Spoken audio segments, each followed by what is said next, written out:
Good to have so many folks in the audience today.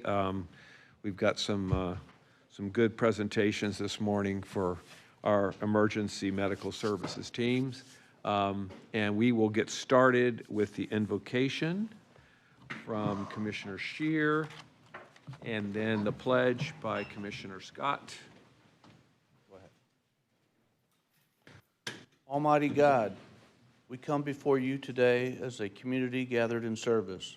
We acknowledge the weight of the responsibilities placed upon this body and ask for your presence in this meeting. We are reminded by the scriptures that unless the Lord builds the house, those who built it labor in vain. Therefore, we ask your hand to guide the work of this government. Grant us the wisdom of Solomon and the discernment to distinguish between what is merely popular and what is right. Strengthen our faith, not only in your providence, but in the potential of our citizens to work together for the common good. May our service be defined by humility and a commitment to justice, remembering that to whom much is given, much is required. In the heat of debate, grant us a spirit of patience. In the face of complex challenges, grant us clarity of mind. Let all that is said and done here today reflect a deep respect for our neighbors and a sincere desire to leave the county better than we found it. We ask for your guidance on every decision, that it may be marked by integrity and truth. In Jesus' name we pray.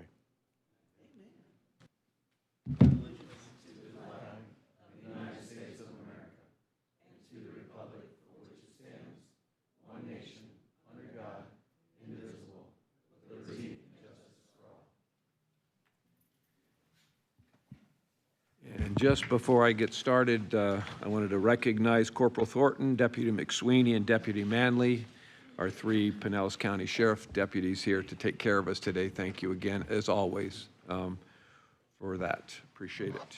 Okay, we've got a few proclamations and presentations.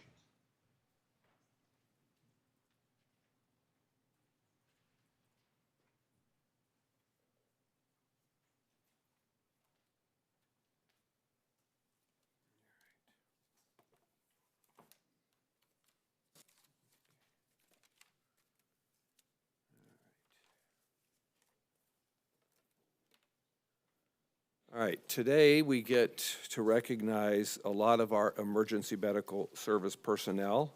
These are the awards that we do annually.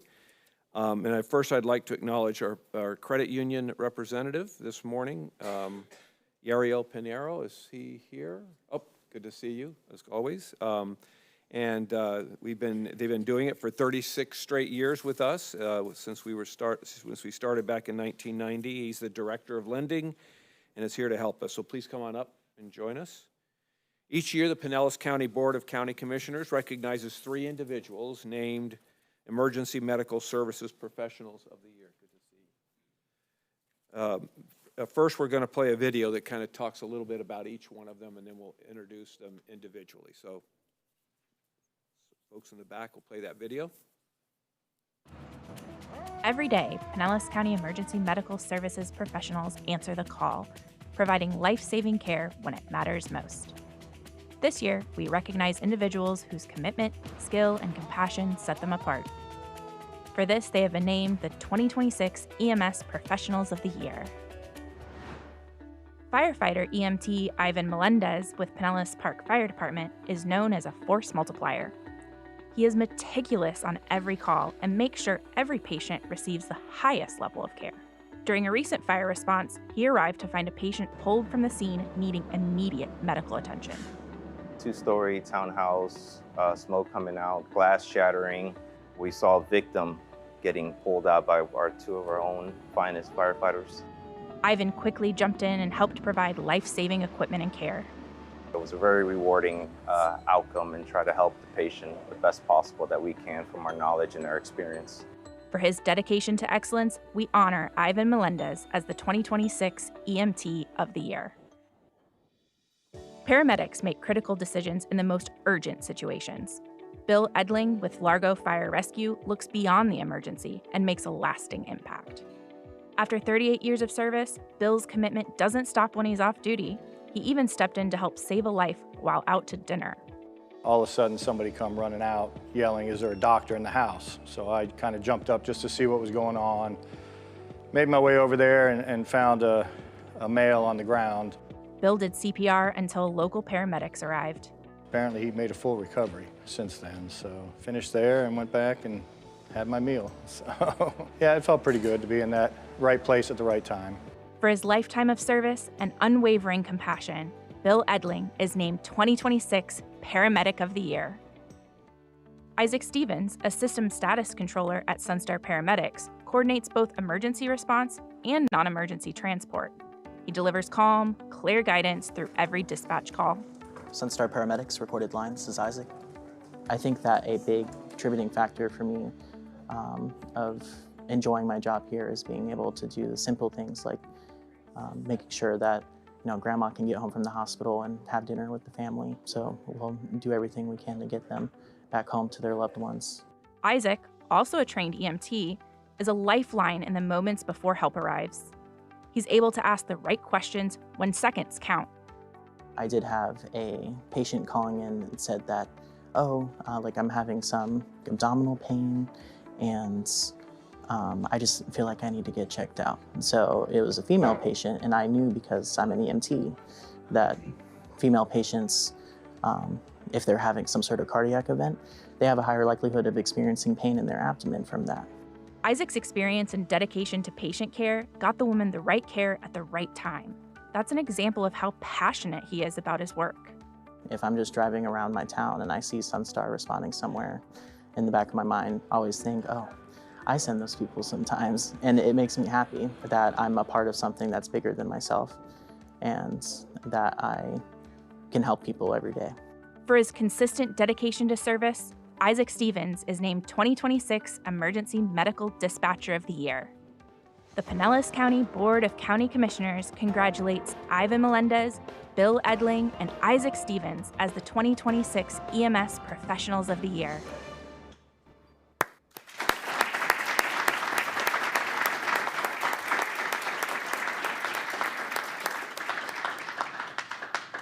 Okay, well, that's just amazing stories, and I know there's so many others, but I really am glad we get a chance to recognize these three individuals this morning.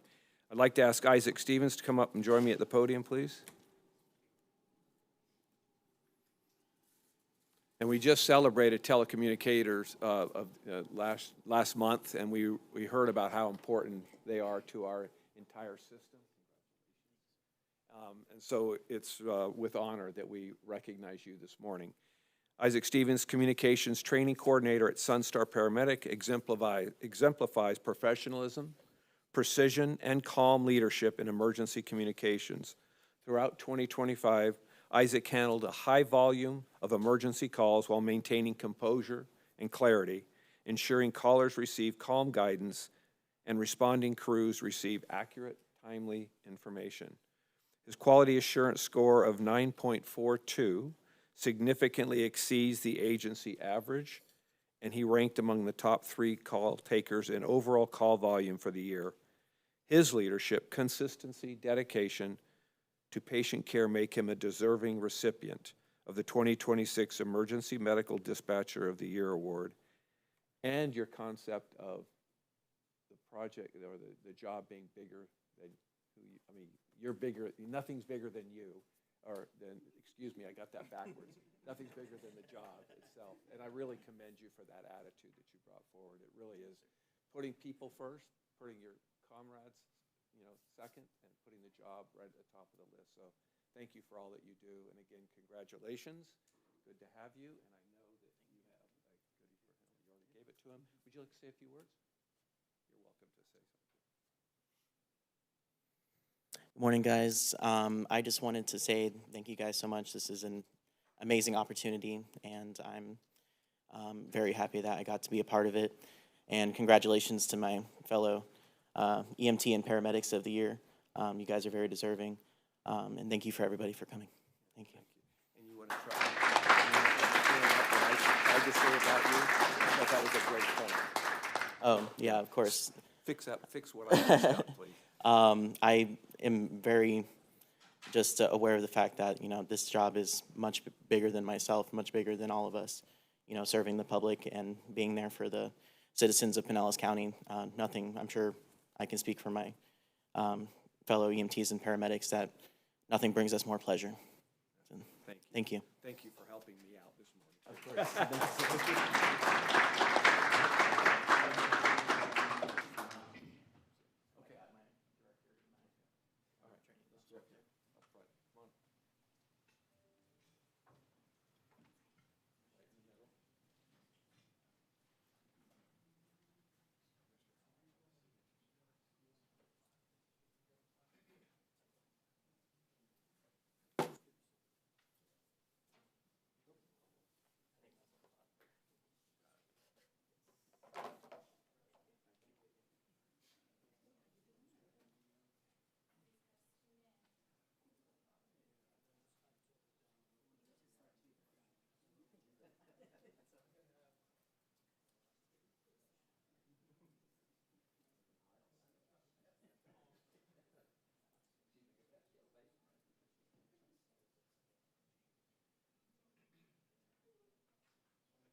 Thank you again, Isaac.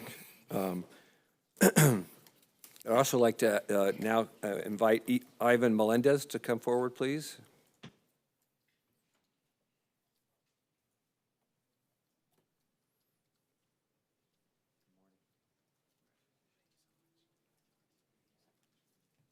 Firefighter EMT Ivan Melendez has dedicated 19 years to serving the citizens of Pinellas County with professionalism, experience, unwavering reliability, often described by his peers as quintessential clinic's clinician. Ivan brings a deep understanding of patient care that allows him to anticipate the needs of the medic and support critical interventions seamlessly. Known as a calming presence on scene, his steady leadership helps crews perform at their best during high-pressure emergencies. Beyond the call, he is a strong advocate for his team, supporting fellow responders while ensuring protocols are followed and patients receive compassionate, high-quality care. His experience, teamwork, and commitment to excellence makes firefighter EMT Ivan Melendez a deserving recipient of the 2026 EMT of the Year Award. Again, congratulations.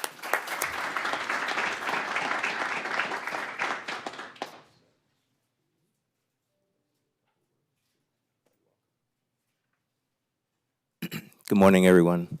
I'd like to thank my EMS chief, Mitchell, my lieutenant, Jacobs, and the department for giving me a perfect opportunity to experience everything that I've had in my life.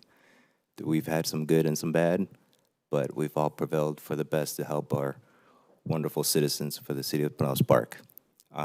Thank you so much for everybody coming out here, and I'd like to thank all the participants that are here to my right. Everyone here has done a wonderful job, and to the people that I love. Thank you.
Thanks again, Ivan.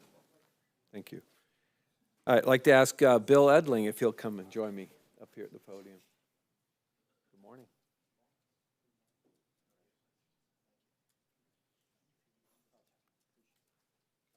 Firefighter paramedic Bill Edling has dedicated nearly 38 years to serving the citizens of Pinellas County through the Largo Fire Rescue, where he serves as a senior paramedic and acting rescue lieutenant. Known for his calm leadership, clinical excellence, and deep compassion, Bill has spent his entire career mentoring fellow firefighters and paramedics while providing exceptional care to every patient he encounters. Whether helping prevent further injury for a vulnerable patient in their home or stepping in off duty to perform life-saving CPR on a restaurant patron in a cardiac arrest, Bill consistently goes above and beyond the call of duty.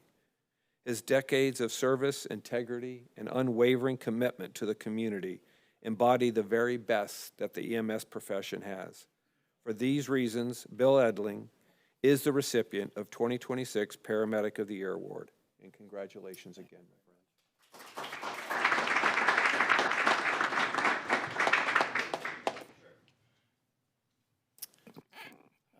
Just want to thank you for the award. I started my journey with Pinellas County Fire and EMS in 1987. I started with East Lake Fire Rescue, did 28 years there, and I've been with Largo for the last 10. But I wouldn't have it any other way. I love the job, love helping people, and I appreciate the recognition. Thank you again.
All right, thanks again to all three of you for your unwavering commitment to service for our residents.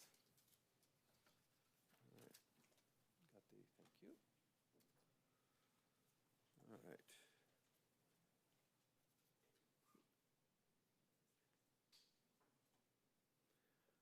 All right, we're now going to move on to recognizing Emergency Medical Services Week with a proclamation. I'd like to invite Chief William, I never call him William, Tripp Bars, President of the Florida Fire Chiefs Association up here. He'll be accepting the proclamation this week.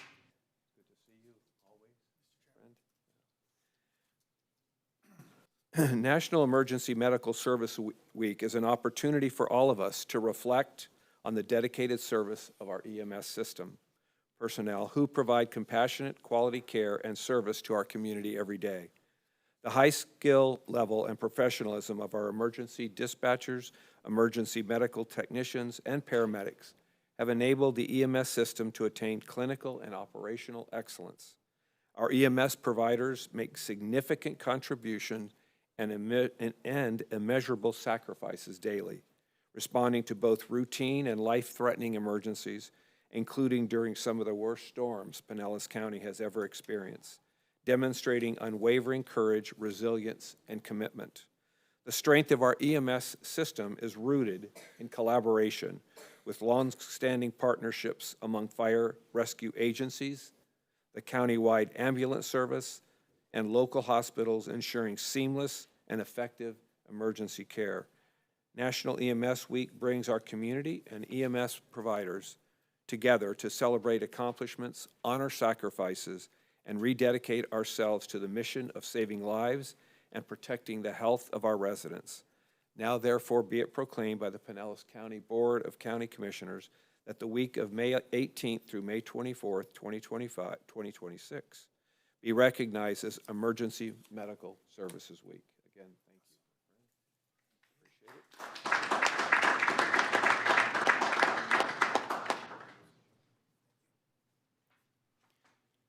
Chairman Eggers and Commissioners, thank you for this great acknowledgement of the work that our folks do day in and day out to keep residents and visitors to our great county safe. I accept this on behalf of the municipal fire departments, our special fire and rescue districts, our Sunstar folks, County SES, and our hospital emergency department partners. It's that teamwork that, working together, we make sure that when people have their worst day, that you've got the folks like you met today out there serving. And as Commissioner Scheer said in the invocation, service is heavy. It can be heavy at times. So I'm just glad we have these folks out here doing this work. And on behalf of all them, I accept this proclamation. Thank you. Thank you.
Like, you just want to pause for a minute because the person we're going to recognize here in a minute has become the face of our county during these emergencies that we have. The work that she does every single day, and especially when things get a little dicey, are much appreciated by all of us. And so today we're going to get a chance to recognize this special person.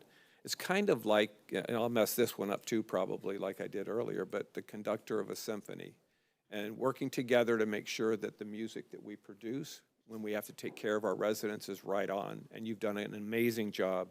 And so today I'm here, I'm very proud, and we are all very proud to recognize Kathy Perkins as the Director of our Pinellas County Emergency Management for being named 2025, is it 2025? Yep. Chad Reed Emergency Manager of the Year. And with that, I'd like to just have everybody recognize that. Come on up.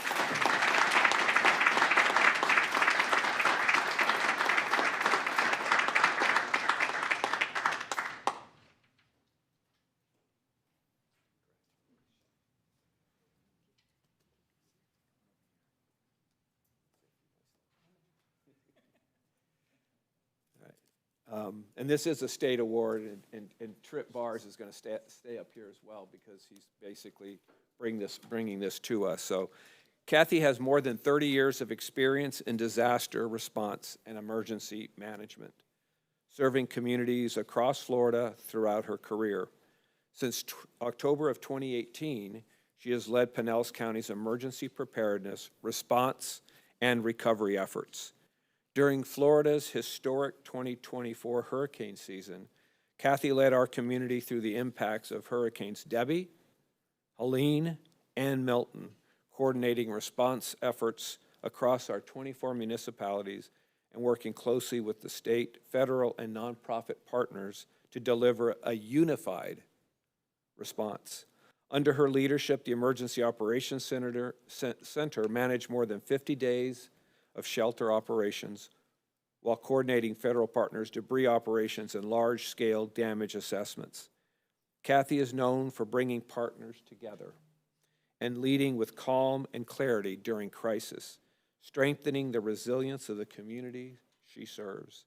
On behalf of the Board of County Commissioners, we congratulate Kathy on this well-deserved recognition and thank her for her outstanding service to the residents of Pinellas County.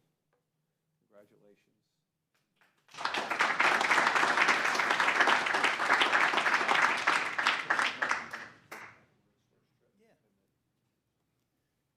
On behalf of CFO and State Fire Marshal Blazin Golia, I'm proud to present this award to you, Kathy. And I will take a moment of personal privilege. The beach communities owe this woman a great debt.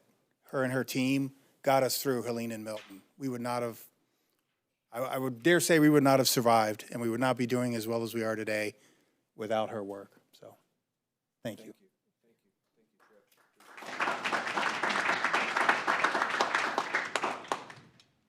Thank you so much for this. Been doing this for a little over 30 years.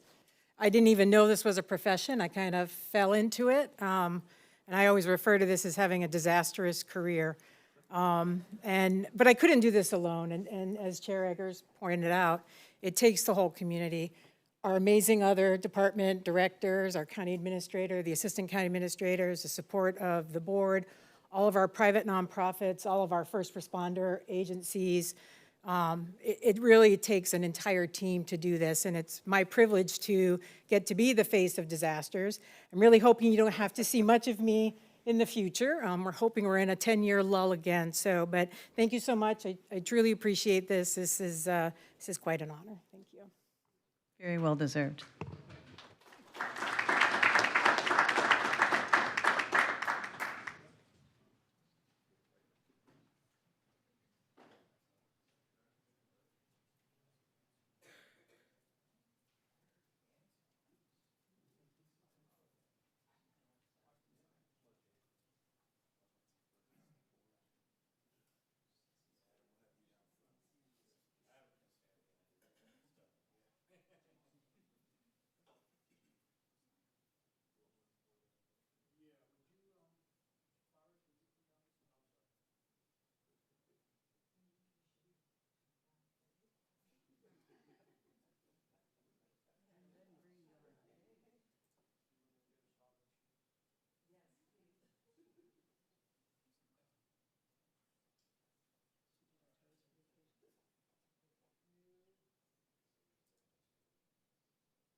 All right, we're going to move into our citizens to be heard portion. And first up, James Murray.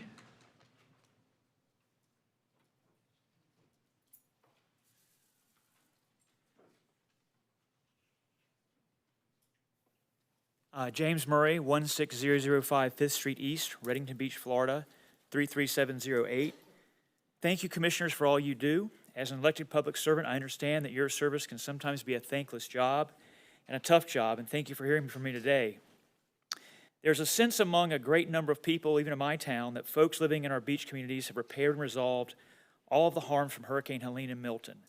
While a good number are back in their homes, there are still hundreds of us, if not thousands, in limbo working with Elevate Florida, are still finding resources to build our destroyed homes. I'm a town commissioner at Reddington Beach, and my home was 99.6% destroyed by Hurricane Helene. I want to share my experience in rebuilding my dock as an example of the challenges that we are having with Pinellas County as we try to put our lives back together. In September of last year, I started my permit process to repair parts of my dock that was damaged by Hurricane Helene. Due to the high cost to have docks repaired and the backlog, I decided to do some of the work myself and have a contractor help with the pilings and framing only. I replaced the decking myself. I met with the Reddington Beach Building Department that was run by Safe Build in person several times, and they helped me navigate the process. I was granted a permit on October 22nd and came to the Safe Build office to get a copy of that permit. At that time, I asked them in person if there was anything else that I needed to be done before I could begin construction of my dock. They told me no. The dock was completed in January, and I asked for an inspection in early February. At this time, a new Safe Built team was in place, and they failed the inspection for not having a Pinellas County permit as well. I immediately applied for the Pinellas County permit with the help of the new Safe Built team. On March 27th, I was made aware that in addition to the regular $400 permit fee, I would have to pay an additional $1,600 fine for the dock being built before the Pinellas County permit had been granted. I learned that Paul Dean was handling this matter and that I should reach out to him, and I wrote him a note. Mr. Dean wrote me back that the county does have a program for storm-damaged homes that could help in this situation, but not for docks. Over the course of several notes between myself and Paul Dean, he said that he did not believe there was any ill intention by me or others to circumvent the permitting process and perform the unpermitted work. However, he is bound by the after-the-fact dock building ordinance, and that my only option is to seek a variance before a magistrate at the cost of $1,050, and if the variance did not go my way, I'd owe that fee plus $1,600. The tone of his note did not seem like this option would be favorable for me, to be honest with you. I also found that another Reddington Beach resident also received a dock permit from Safe Built and was informed a Pinellas County permit also was not required. I would ask the commissioners to do the right thing and cancel the $1,600 permit for me, and please keep the hundreds, if not thousands of people in mind when creating and implementing policies and ordinances that affect us rebuilding on the beaches. Thank you for your time. Thank you.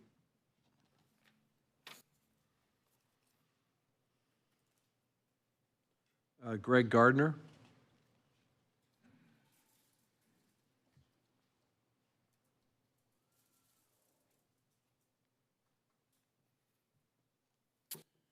My name is Greg Gardner. I'm from Largo, candidate for seat 1, commissioner. I'm here on behalf of the CRA that you all discussed in the last commission meeting. I'm here to say thank you. You really inspire me. The questions that you guys drilled. Largo, we're spot on. Ms. Flowers, you mentioned the library. I can't thank you enough. It's bad. And I'm here to tell you why you don't want to give them a penny. You have a real problem. And the problem is narcotics. And the city is literally owned, literally lock, stock, and barrel by the Albanian drug gang and has been for over 25 years. How do I know this? I had the same problem on my street. I had 2 houses to my left, a house across the street. These are middle-level dealers. These are not low-end addicts. And after about a year and a few months with Largo and their nonsense, I had the sheriffs come in, and it was the biggest drug raid in Largo's history, concentrated on middle-level dealers. And then I had a federal special agent come in and mop up on the Section 8 fraud. I also was persecuted to hell with injunctions. Come to find out, the injunctions was from another neighbor 2 doors down running a massive pill mill. That pill mill is well protected by Largo PD. It is really, really bad, and that area that they want CRA money will never, ever materialize into anything, long as you have that element there that will repress it and promote crime. So someone mentioned crime numbers. No, multiply it times 2. It's that bad. And I know the streets. I work the streets. And these guys here have been, like, the relationship has been phenomenal. They walk on water. And so don't give them a penny. And the only people that can clean up this mess are the feds. I know how they operate. I know how they infiltrate, because it's also an element with the DA. And we're not throwing McCabe under the bus here, because he's done great things for me. So not until that element is cleaned up it's going to be a hellhole. And Alan Zimmett was the godfather for 25 years in that area. I know his handler. I know the whole thing. And is Woody Brown a part of this network? Yes, he profits from it. I know that intuitively on an operation happened in 2023. I can't say thank you enough. I'm going to come back. I'm going to answer a lot of your concerns that I delineated from all your questions, which is really interesting, and fill you in on a little bit more of the corruption that goes on in there.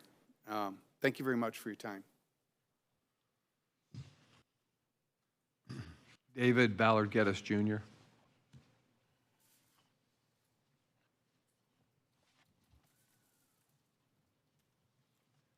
Good morning, Commissioners. David Ballard Geddes Jr. I live on Georgia Avenue in Palm Harbor. You can't do wrong claiming that you're doing something right. Not collectively, not individually. You don't have the liberty, the freedom, or the happiness of leading mankind into a trap, constitutionally consigning mankind to his own destruction and death as declared. Leadership that intends on committing two wrongs also does not have the right to claim rights to this as well, and it never will. We warned the legislation of our British brethren not to extend their unwarranted water jurisdiction over us. The Declaration of Independence recognizes the 14th Amendment water jurisdiction and the taking of our liberty, our property, and our life as an unwarranted taking, constituting to capture the water supply in Article 1, Section 8, Clause 11, as a ship of war in Article 1, Section 10, makes our current Constitution defective. Defective in the fact that this Constitution hypocritically is being used as a bill of attainder, as a letter of marque, as a form of reprisal claimed as process due in the 14th Amendment. Based on the Reclaimed Water Variance application, the further capture of water also includes the capture of my religion, Christianity, as deduced, thereby constituting water as a Second Amendment weapon of choice against Christianity, intending to control man's will through the substance of water, as based in Federalist Paper number 79, using water as a power of the earth, eating us out of our subsistence, again as written in the Declaration of Independence, enslaving us in Federalist Paper number 54. This is not a constitution. This is hypocrisy on the high seas. As a Christian, I don't want to be taken into captivity any more than the Israelites were taken into captivity, biblically so. And if the so-called not-so-perfect union of Great Britain and the tribes of Israel think that they're going to enslave the African population in this country again, twice, they're going to be mistaken. Thank you. Greg Pound.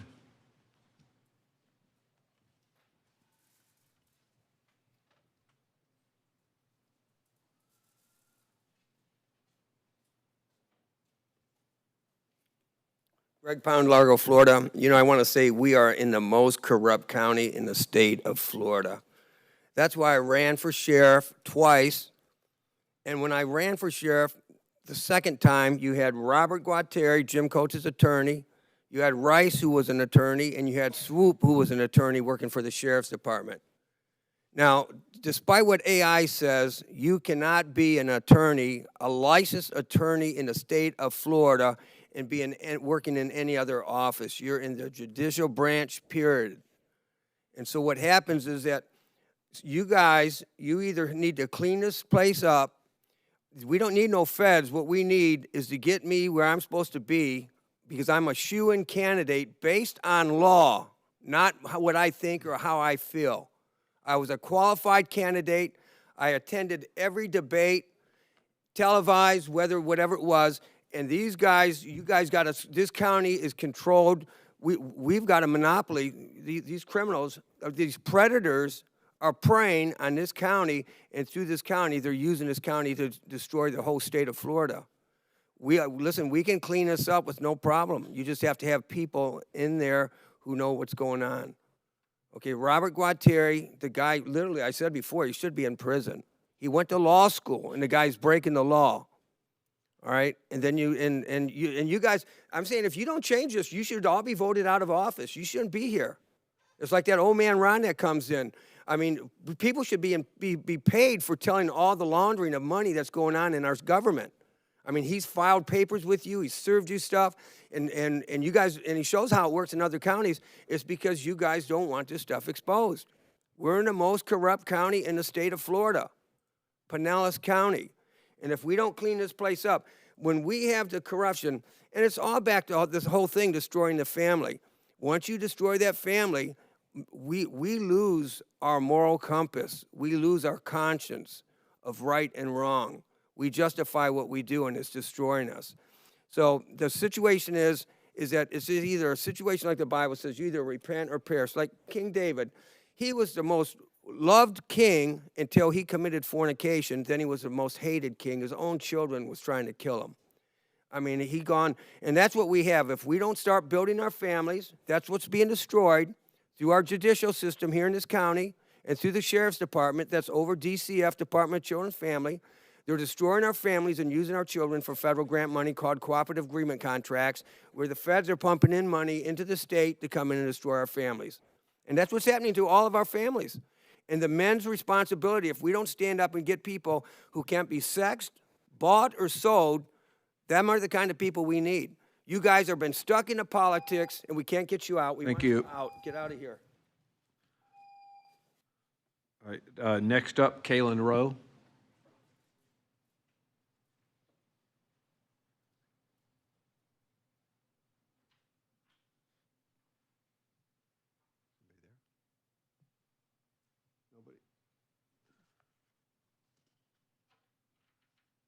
Kaylin Rowe?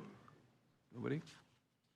All right, we have a 2 on Zoom. That's correct, Mr. Chair. Okay, Jennifer DeWitt? Jennifer Dritt, can you please raise your virtual hand in the Zoom application? We'll go ahead and unmute you. You should be unmuted. You have 3 minutes. Please say your name and address.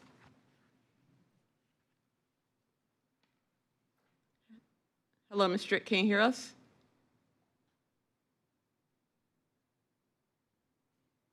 Ms. Dritt, we're not able to hear you. We can move on to the next individual and then go back if that's... All right, Charlene Sullivan? Charlene Sullivan, please raise your virtual hand in the Zoom application. We'll go ahead and unmute you. Then you'll have 3 minutes to speak.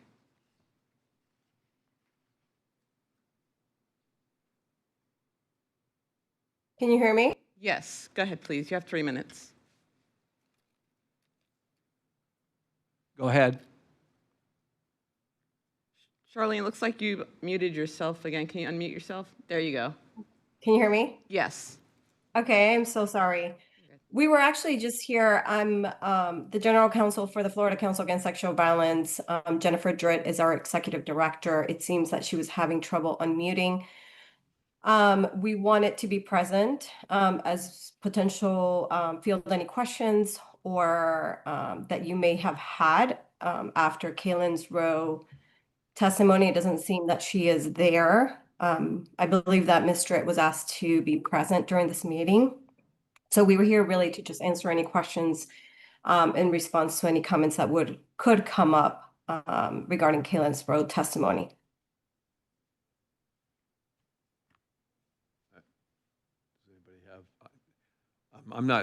We're not really prepared to get into dialogue or questions. This is really for your opportunity to speak to us. So if you have anything you would like to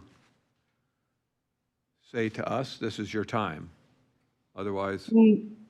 Not at this time, quite frankly. Okay, thank you.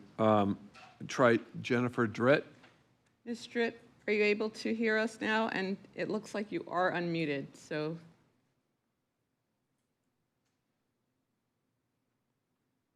I think she's still having technical issues. Okay, Jennifer, last chance. Okay, thank you. All right, moving on to our public hearings, Countywide Planning Authority, item number 5. Thank you, Mr. Chair. Agenda item number 5 is case number CW 2605. This is a proposed ordinance by the City of Largo to amend the countywide plan map from activity center, residential low medium, retail and services, office, employment, public, semi-public, and recreation open space to activity center regarding 540 acres more or less generally located along Clearwater Largo Road between Bel Air Road and Rosary Road, including portions of alternate US Highway 19 and surrounding properties. The public hearing was properly advertised and an affidavit of publication has been received for filing. No correspondence has been received by the clerk and the matter is properly before the board to be heard. Thank you.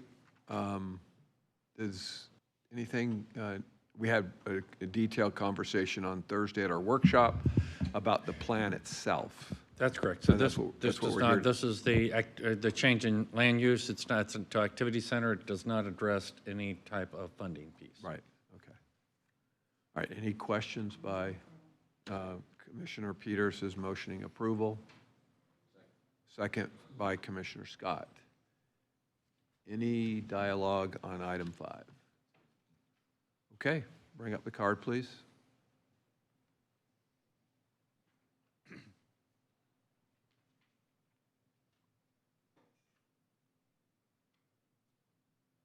One more. Commissioner Peters? There we go. Motion carries unanimously. Item 6.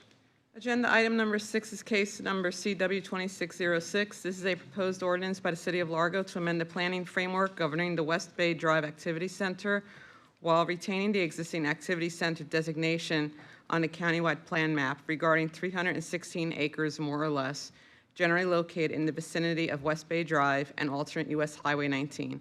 The public hearing was properly advertised and an affidavit of publication has been received for filing. No correspondence has been received by the clerk, and the matter is properly before the board to be heard. Thank you. Anything else, Barry, from your end? No? Any questions? Do I have a motion? Motion by Commissioner Scott, second by Commissioner Peters. You can pull up the card, please.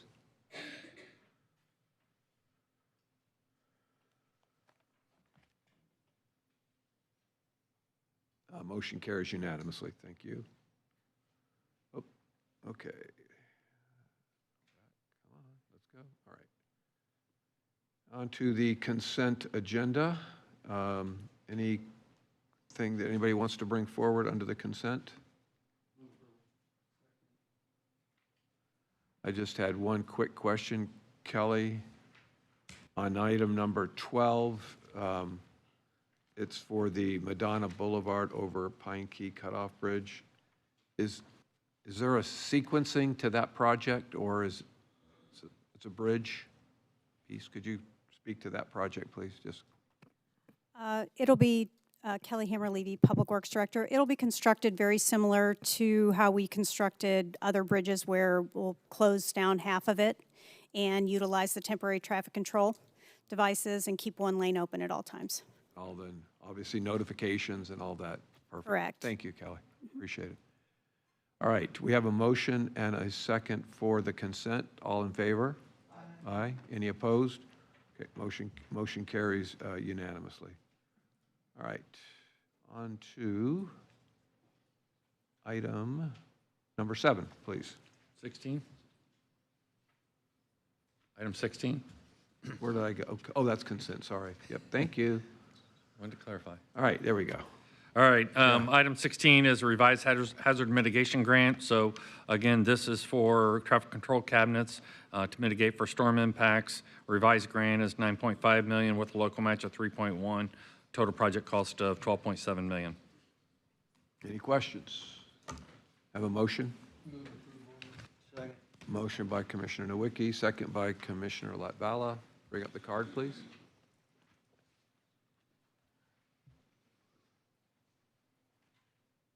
One more.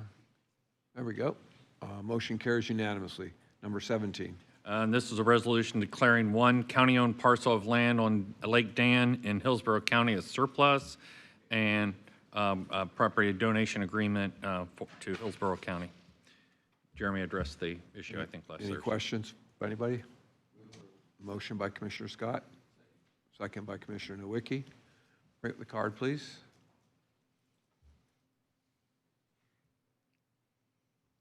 Motion carries unanimously. Number 18. Under item number 18, I'm requesting authority to file suit in the referenced case. This involves damage to some county facilities by a contractor. Motion by Commissioner Nowicki, second by Commissioner Scott. Bring up the card, please.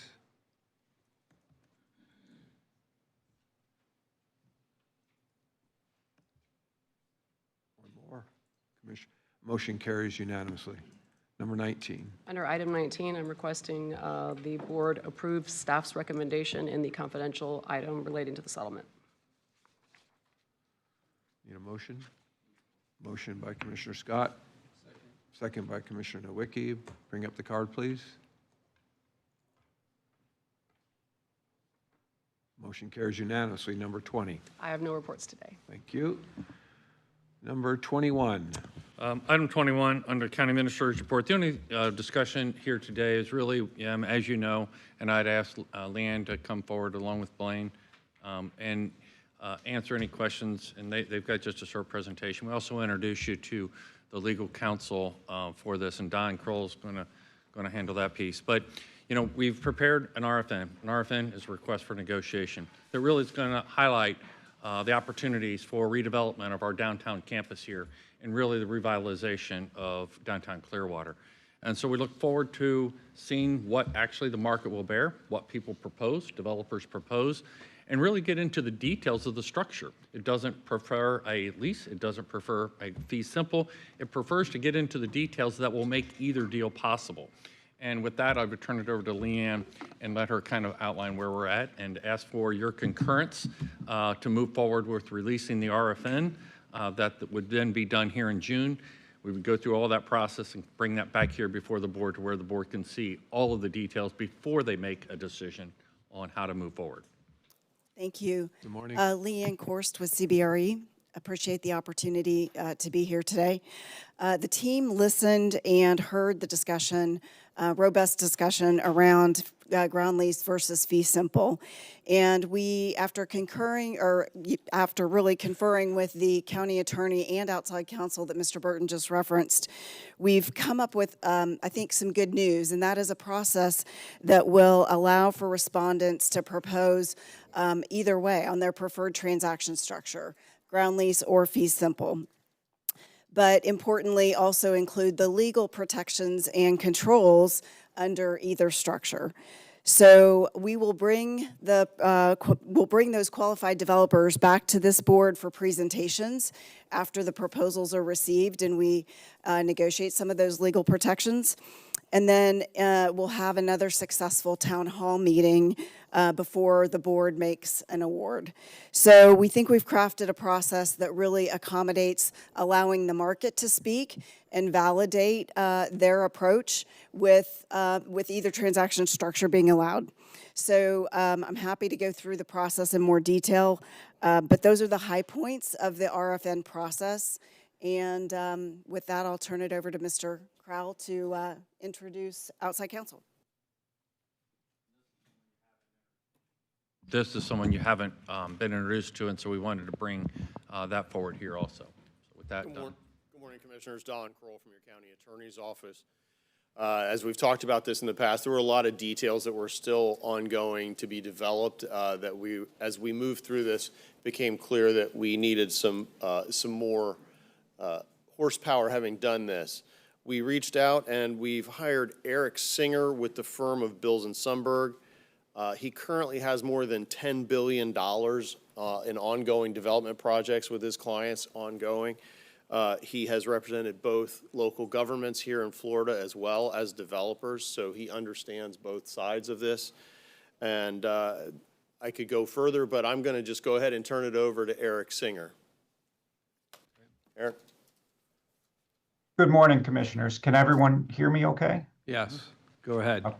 Great. So it's my pleasure to be here virtually with you today. Happy to answer any of your questions. I'll just add very high level. The discussions I've had with the administration and county attorney's office have really focused on how to get the most market feedback possible in order to determine what the county's options really are in terms of a sale with long-term protections versus a ground lease. And the process we've come up with enables us to make the most informed decision possible with the benefit of that market feedback. And I'd be happy to answer any questions you have. I'll leave it at that. Any questions? Commissioner Flowers. So I look forward to the information that we will be provided with. Is there a possibility for the potential developers to submit using a combination of the two options for the property, since there are several and they are not all contiguous to one another? So for example, the building across the street that we typically occupy, let's say that building would be flat out sold, but perhaps some of the smaller buildings that go up Fort Harrison or Court or whatever the street is, I'm sorry, perhaps those may be some that they desire to lease because they fit better with the footprint of a restaurant or a clothing store. I don't know, I'm just throwing something out. Yes, ma'am. It is completely flexible in that regard. Thank you. Thank you, Mr. Chair. Thank you, Mr. Chairman. Don can probably answer this question. We've discussed this before. So we've connected the sale of this property or the disposal of this property to buying the new county center and trying to get as much money as we can out of this property, which makes sense. But what happens hypothetically if we get a proposal during the RFN period for, say, like $300 million from someone, but they don't want deed restrictions? They just want to give us $300 million for our property and tell us to have a good day. And we say no. Could we get sued for that? I'm going to give you a little bit of a flip answer, so forgive me. Anyone with a filing fee can sue you. It's whether or not they can be successful. So there's a lot of pieces in there that are kind of open in your question, one of which, well, several of which, the RFN that is anticipated to be put out does have financial compensation to the county as an element that is important. But there are a lot of other important elements within the RFN as well. The experience of the developer and their financial ability to put forward the project that ultimately they propose and you select is a key component to it. There are some terms that we intend to put out there that we are seeking the market feedback on relative to important factors, some of which we will allow the market to give us feedback and say, that's not anything we would ever accept, and that's information we then have in selecting the appropriate developer. And others we expect will take those on. So important ones within there are activation, time frame for actually building the project, restrictions on the use of the property other than for those things they propose. So I know I'm giving you a long answer, and it's a very attorney answer if it depends, but assuming that they don't bring forth the activation and the background that we require as a foundation, and I believe it's $250 million mixed-use projects are kind of one of those threshold developer tie-ins, because and I'm parroting, frankly, our outside experts on this, but the ability to actually get through and deliver and show that they have done this before is an important part of the selection process. So regardless of who brings forward any kind of an offer, those are things that are going to be focused on. And ultimately, it's going to come back to you as a board to determine what's most important to you and how you want to award this. So, But Commissioner, I mean, to your point, we have, regardless of the structure, lease or fee simple, the restrictions placed on there are part of the RFN. And if they don't apply to that, you don't have to accept it. Okay. If they're not, if those terms aren't acceptable to you, you're under no obligation to do that. that's correct. In my hypothetical example of the $300 million, if, for instance, a church offered us $300 million, no deed restrictions, and we said no to that, would that be considered religious discrimination in which we could get sued for? Again, the RFN has a lot of considerations that are completely divorced from any kind of religious affiliation or religious practice. We are talking about objective use and activation. So again, anyone with a filing fee can sue you, but assuming that the basis for the decision is based on those objective factors like activating downtown, having the uses that you want to see, in conjunction with the amount of revenue that the county hopes to realize to help support that other project to which you referred, all are appropriate, but they are not separate. They're not separated. This is for you as a body to determine on the totality of what gets brought forward. Thank you. The reason why I bring up the $300 million example is years ago there was a piece of property that was owned by the Clearwater Marine Aquarium in downtown.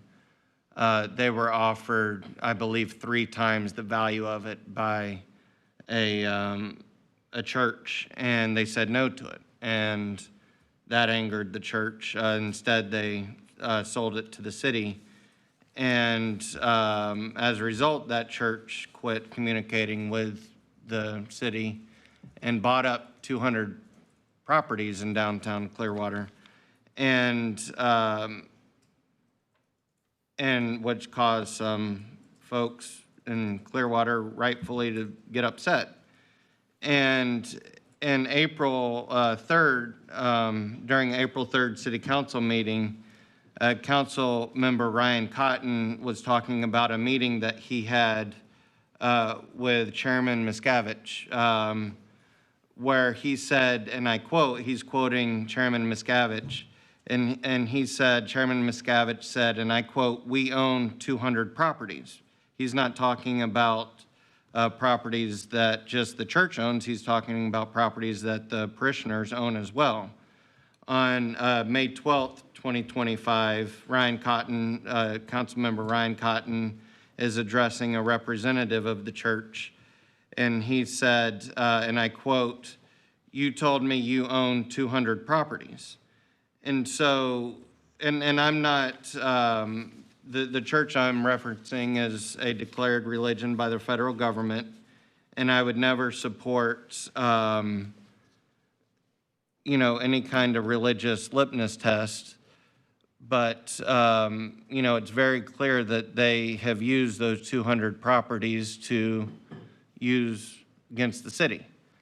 And I think when we consider our property and how we're going to dispose of it, we need to be mindful of it. And that's one reason why I'm very clearly in support of a lease option. And I think that's something that developers need to be mindful, that this is probably the most unique, area of the country. And so I will have more thoughts, but I don't have any more questions at this time, Mr. Chairman. Thank you. Commissioner Scott? Thank you, Mr. Chair. And just basically a comment, if somebody did come forward in that hypothetical and say, I want to give $300 million, basically a blank check, no deed restrictions, we'll develop it, we'll tell you later what we're going to do with the property, regardless of who that was, what entity that was, I wouldn't support that because it would be a short-sighted decision. Because once those properties are activated and redeveloped, long-term, it's going to spin off far more tax dollars back to us than that quick hit would. So that just, in a hypothetical like that, I wouldn't support it. So that's all. Commissioner Scheer. Thank you, Chair. Lee and I remember you said that the developers are going to be watching our meetings.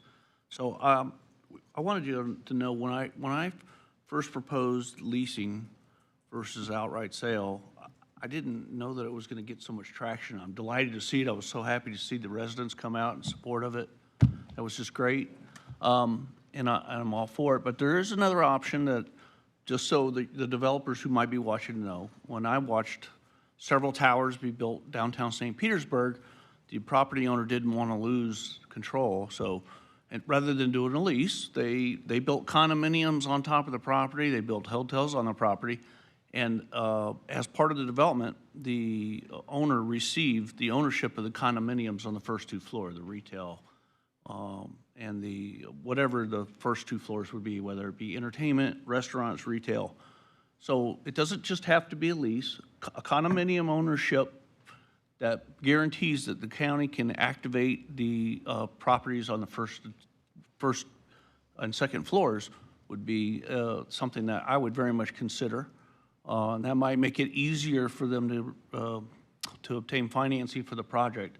But it wouldn't be a gift. It would be compensation for us for giving them property. We get the first 2 floors, then we get to make sure whoever comes in there as a tenant activates it and uses it for what the people want, which is an area that they can enjoy downtown Clearwater and go to a restaurant, go shopping, and then maybe even walk over to a concert in the evening. So just another idea. Doesn't have to be a lease. I'd be happy with the condominium ownership. So I want to throw that out there for your. Commissioner, we've Right, heard combined that. ideas. We've heard that from CBRE's development team, that may be one of the kind of structures. Just depends. So. Yeah, that's interesting.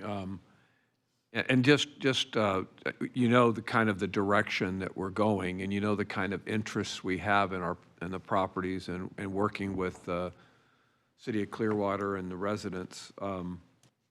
Are there possibilities that, again, this is over time, and I really like the idea that you just talked about, where a certain development can occur that meets certain standards that would then, I guess, you know, perhaps give the lease, change a lease to a fee simple situation. Is that something that can happen based on how properties progress?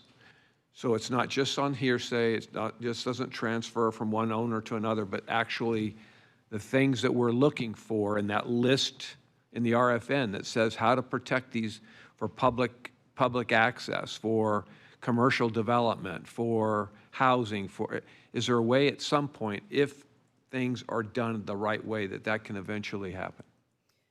Yes, and we did transact a ground lease in downtown Miami that had an option to purchase after certain specifications were met. So, yes. An option to purchase based on certain things being accomplished? Certain conditions being met. So it's not an option just on the buyer's part or the less? Correct. Okay. We're mixing a lot of things in right now, but I think, at the end of the day, we want things done and developed independently, accessible, that further the vision of the city and its residents. And Mr. Singer may have some additional comment on that, but like I said, we do have experience having done that in downtown Miami. On behalf of, we represented the city of Miami, and there was an option to purchase after certain conditions were met. Thank you. Did you have any comment on that? No. Yeah, I'll just add that that's a very viable approach under the right circumstances, if the market supports it. But legally, we could have a 99-year ground lease that upon completion of the project or stabilization of the project, the tenant has the right to purchase after that. So you would have sort of ground lease type control during the period of greatest risk from the county's perspective, the development process. And then after that point, the owner would have the benefit or the tenant would have the option of full ownership. So that is a potentially viable option for this scenario. Commissioner Nowicki? Thank you, Chair. So would a developer be able to build condos on a 99-year ground lease?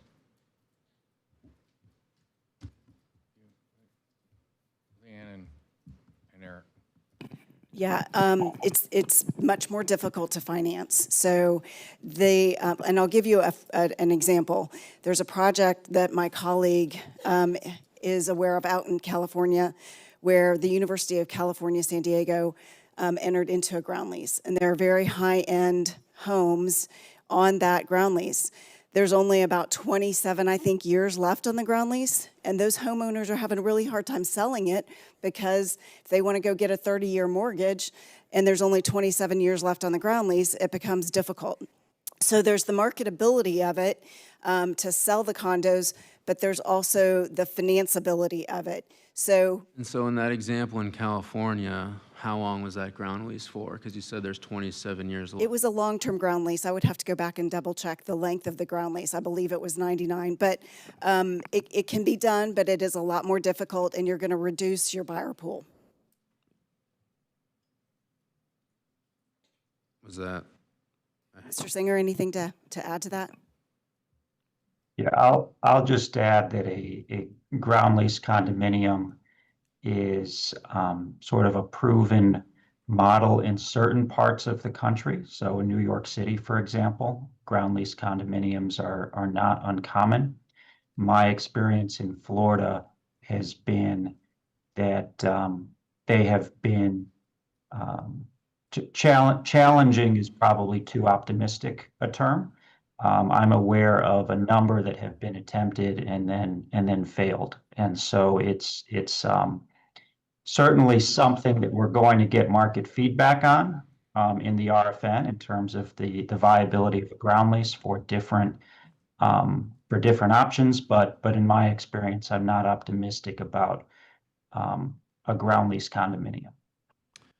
And so, thank you for that. But if you did like a 99-year ground lease with an automatic 99-year extension and then you can purchase the property for $1 at the end of 200 years, you still think it would have financial burdens, if you will? I do, but I also think that would help a lot if the county were willing to do a purchase option instead of a straight ground lease where the property goes back to the county at the end. But I think we're also sort of treading on new ground here in this type of model. And so until we get the market feedback, it's really hard to know whether that would be viable or not. But for sure that would help if we had the purchase option. And I appreciate you saying, you saying we're treading on new ground, and, I think partly of that is true. And so that's why, if there was like an analysis of some sort to know, what a value of a 99-year ground lease would be versus a sale would be beneficial to this board. So you could make those decisions in treading in this new water. And so, I'm still a little perplexed, on why, we have the experts, and, we can't get an analysis of what, net present value a 99-year lease would be, for a ground lease. And so I don't know, can you talk about that, Mr. Singer? Sure. So that type of analysis is sort of a common analysis once we have the benefit of the numbers to crunch. So there's always a discussion as to the right discount rate in order to determine the net present value. But the starting point is understanding what what numbers to plug in to that analysis. And I think where we are right now, we're trying to undertake a process where we'll get the benefit of that information. So one of the questions that proposers will be asked is how they would value a ground lease relative to a fee simple purchase. And once we have that information, then for sure we can do that type of net present value analysis to see what, if anything, we would be giving up using one approach versus the other.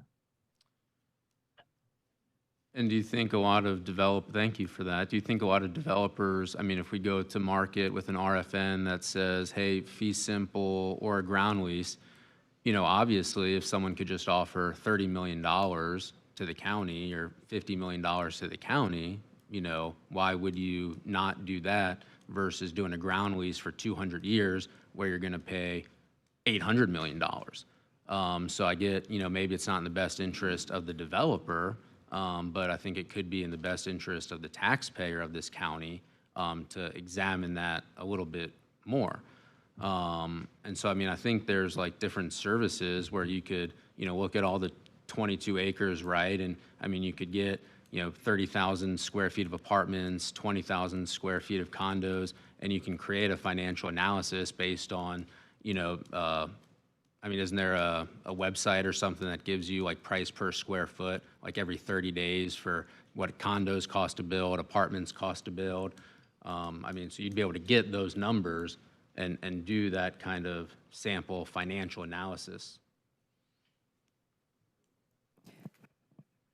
So I think we could make certain assumptions about what the product type would cost to build and you know how it would rent in the market along the lines that you suggested, but we would really the piece we would be missing is how that translates into what a developer would be willing to pay for the land, either fee simple or ground lease. And so just high level, there is a cost on the financing side to a ground lease. And and different developers will perceive that differently and price it in differently. There could be a scenario where the ground lease presents sort of the best of both worlds for the county. There's also a scenario where the market is so constrained that there's just no interest in it, or the cost to the county is too high of going down that path. And so And that makes a lot of sense about what you're saying about the market, and thank you for bringing that up. In terms of the deed restrictions that we're talking about, what you have to build, when you have to build it, and the occupancy rate, wouldn't that soften or cool fee simple offers that we would get? Wouldn't developers take all of those restrictions into account and reduce their price, thinking that, you know, we have all these deed restrictions and we have to be accountable for that? Mr. Singer?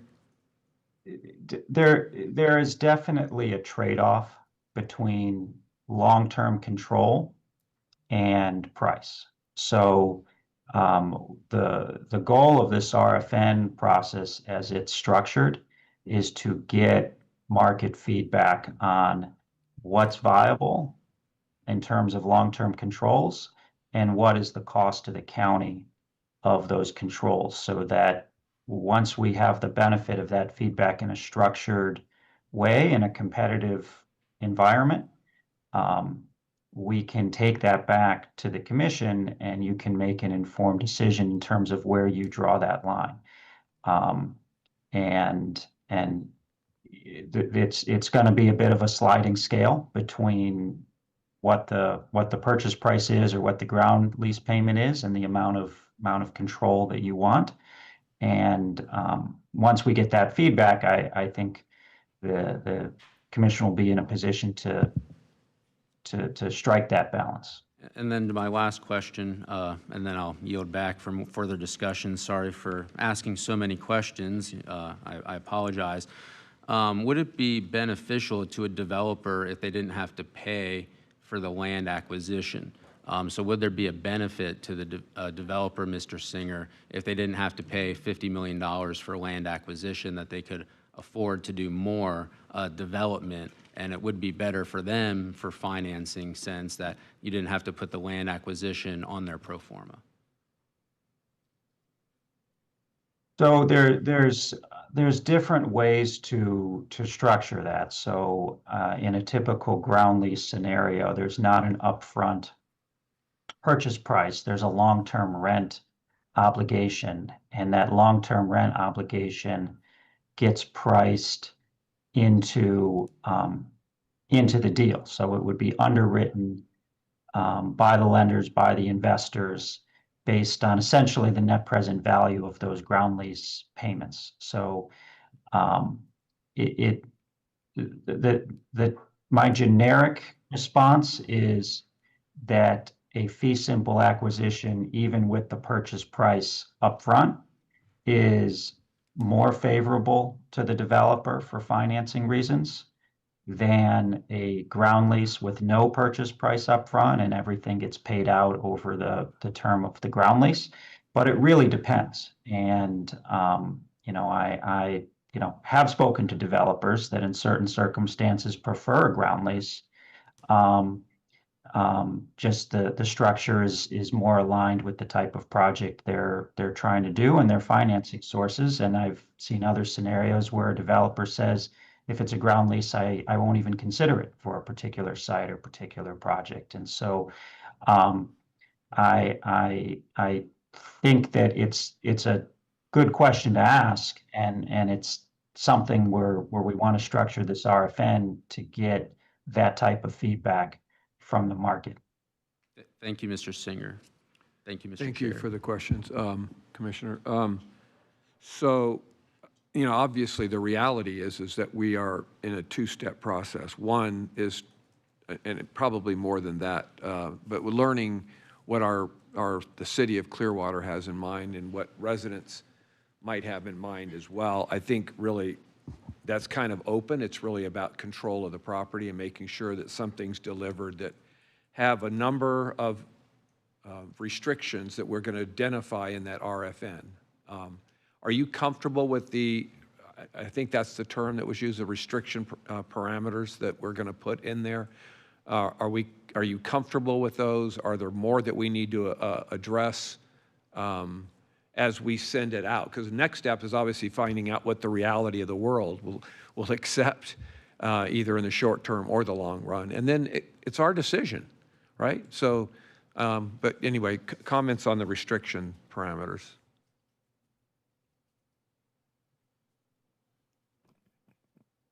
The indicative, I believe we're talking about the indicative terms. So What? I'm sorry. indicative Yep. terms. So we're asking developers to provide feedback on those indicative terms. And Mr. Singer has developed a great list of them. One of them is a payment in lieu of taxes, which we've discussed here before. That one is non-negotiable. We're saying that you must agree to that in the event that our legislature modifies ad valorem taxes. Otherwise, the list is extensive, but it's open for developers to provide their feedback and really test their acceptance. Okay, thank you. Any other comments or questions? I mean, I think we're gonna learn a lot when we send this out to folks that have experience doing things that bring value to a community. I mean, at the end of the day, the community has spoken. They want real value to this community so that when it moves forward, it has, the vision not only of the county, of the city council, but also of the residents. And so, I mean, this process is going to let us know, is that possible? And how's it look? And how comfortable are we with those trade-offs on the short-term given money up front versus long-term control? So, I mean, yeah, Commissioner. No, I'm finished right now.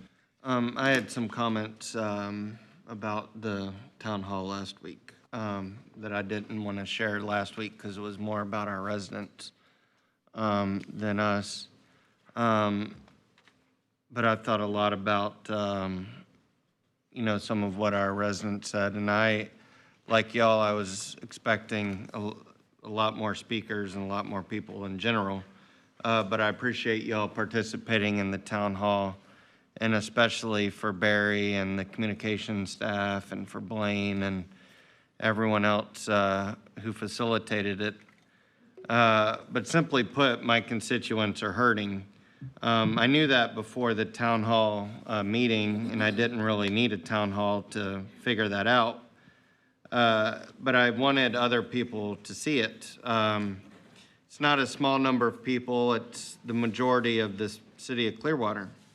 They have felt like they have lost the heart of their city, the downtown Clearwater. I live in this beautiful city, and my neighbors are right. I will always support our citizens' freedom to exercise the religion of their choice. The Church of Scientology was declared a religion by the federal government in 1993, and I'm not going to debate religion from this dais. What I will debate, however, is an entity that controls over 200 properties walking distance from here. What is undeniable is I believe they will be interested in this property. From my standpoint, there will be no religious litmus test for any developer for this project. Like I've said before, I want a project I can be proud of 20 or 30 years from now, when I'm your age, Mr. Chairman. But I also do not want this project to be used as leverage against Pinellas County, our current commission, or a future commission, as 200 properties has been used against the city of Clearwater. I do not know how we can guarantee absolute success without a long-term lease, but I am willing to give it a try. While I support a lease, I am open to seeing the proposals from developers and what they submit, but they need to understand this project is unlike any other in this country, and my constituents are hurting, and they have every right to be. Their downtown has been taken from them, and it is my job to represent the will of my constituents. Thank you, Commissioner Latvala. And I think that's kind of, you know, this process of the city being taken, so to speak, from what the residents always envisioned started many decades ago. This isn't something brand new.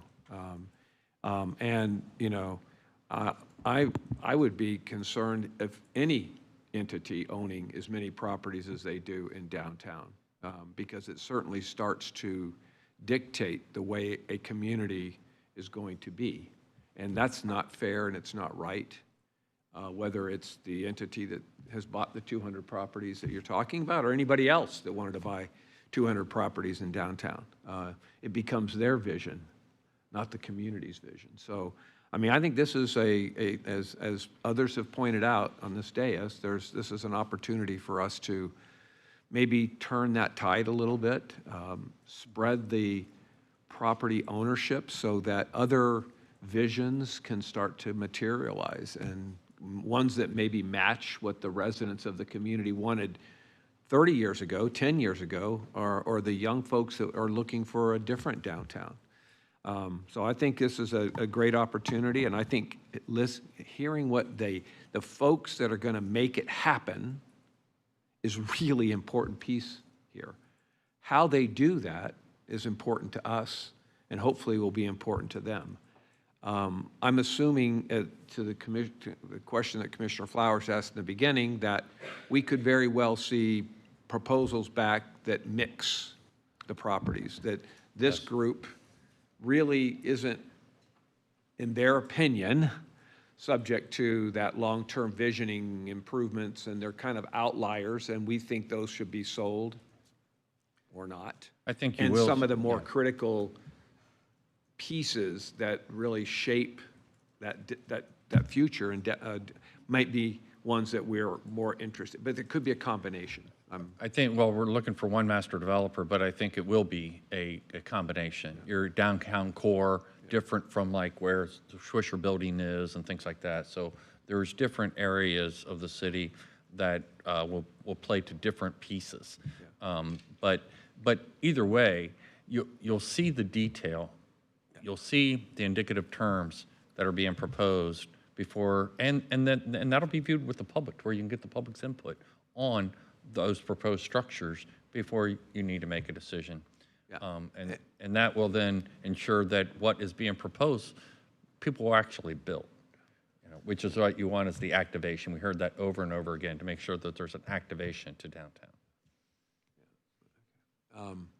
Yeah, and so how, and I'm assuming, again, this may be to real estate folks, but I'm assuming there's a combination that we could see, people that value that long-term lease and are willing to pay income for that long-term lease with some down payment on that long-term lease. That happens all the time. So it could be a combination where we actually do get some of those funds and at the same time keep the control in place. Yeah, I'm I assuming think, and that's. we've heard now, first off, we didn't start off with the proposed RFN. We started off with a fee simple structure. Right.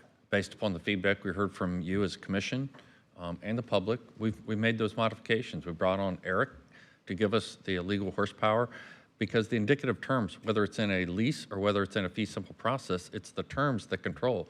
A lease without terms doesn't give you the outcome you're looking for either. We'll be in the same place. Exactly. And so you'll be able to see those with the market, what can actually be built in the market from developers as part of the decision-making process.